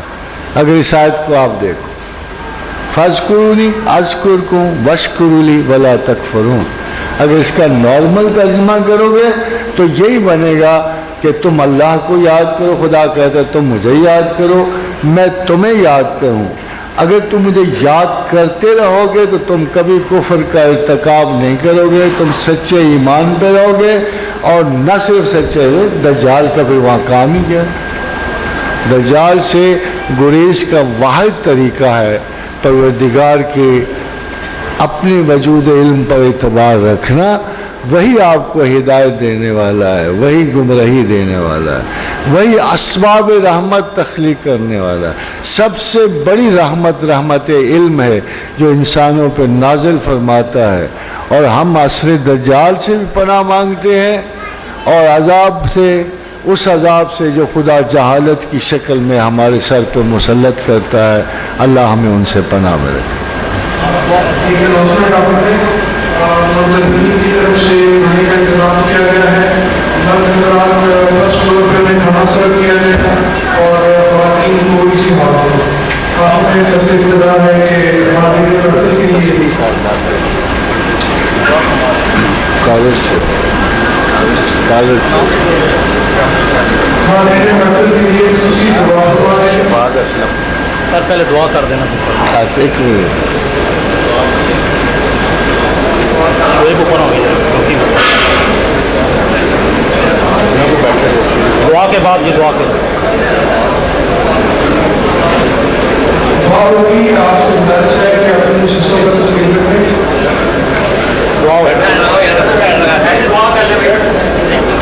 دعا کر دیں۔ یا ارحم الراحمین، یا ارحم الراحمین، یا ارحم الراحمین، یا ذل جلال والاکرام، یا ذل جلال والاکرام، یا ذل جلال والاکرام، لا الہ الا انت سبحانک انی کنت من الظالمین۔ اللهم إنا نسألك بأنك أنت الله الأحد الصمد الذي لم يلد ولم يولد ولم يكن له كفوا أحد. اللهم إنا نسألك بأن لك الحمد لا إله إلا أنت وحدك لا شريك لك الحنان المنان بديع السماوات والأرض يا ذا الجلال والإكرام. وإلهكم إله واحد لا إله إلا هو الرحمن الرحيم. الله لا إله إلا هو الحي القيوم. الف لام میم اللہ لا الہ الا هو الحی القیوم. خاتون حضرات دعا مانگے گی.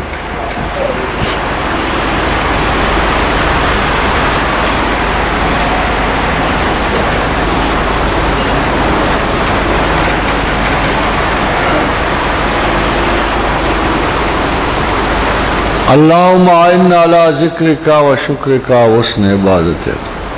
اللہم انا نسألک العفو والعافیۃ.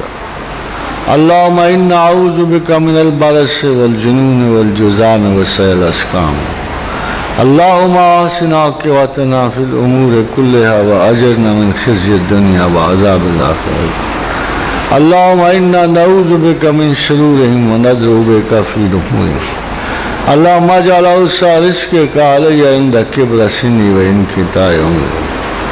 اللہم انا اعوذ بک من الجوع فانہا بئس الجوع واعوذ بک من الخیانۃ فانہا بئست البطانہ.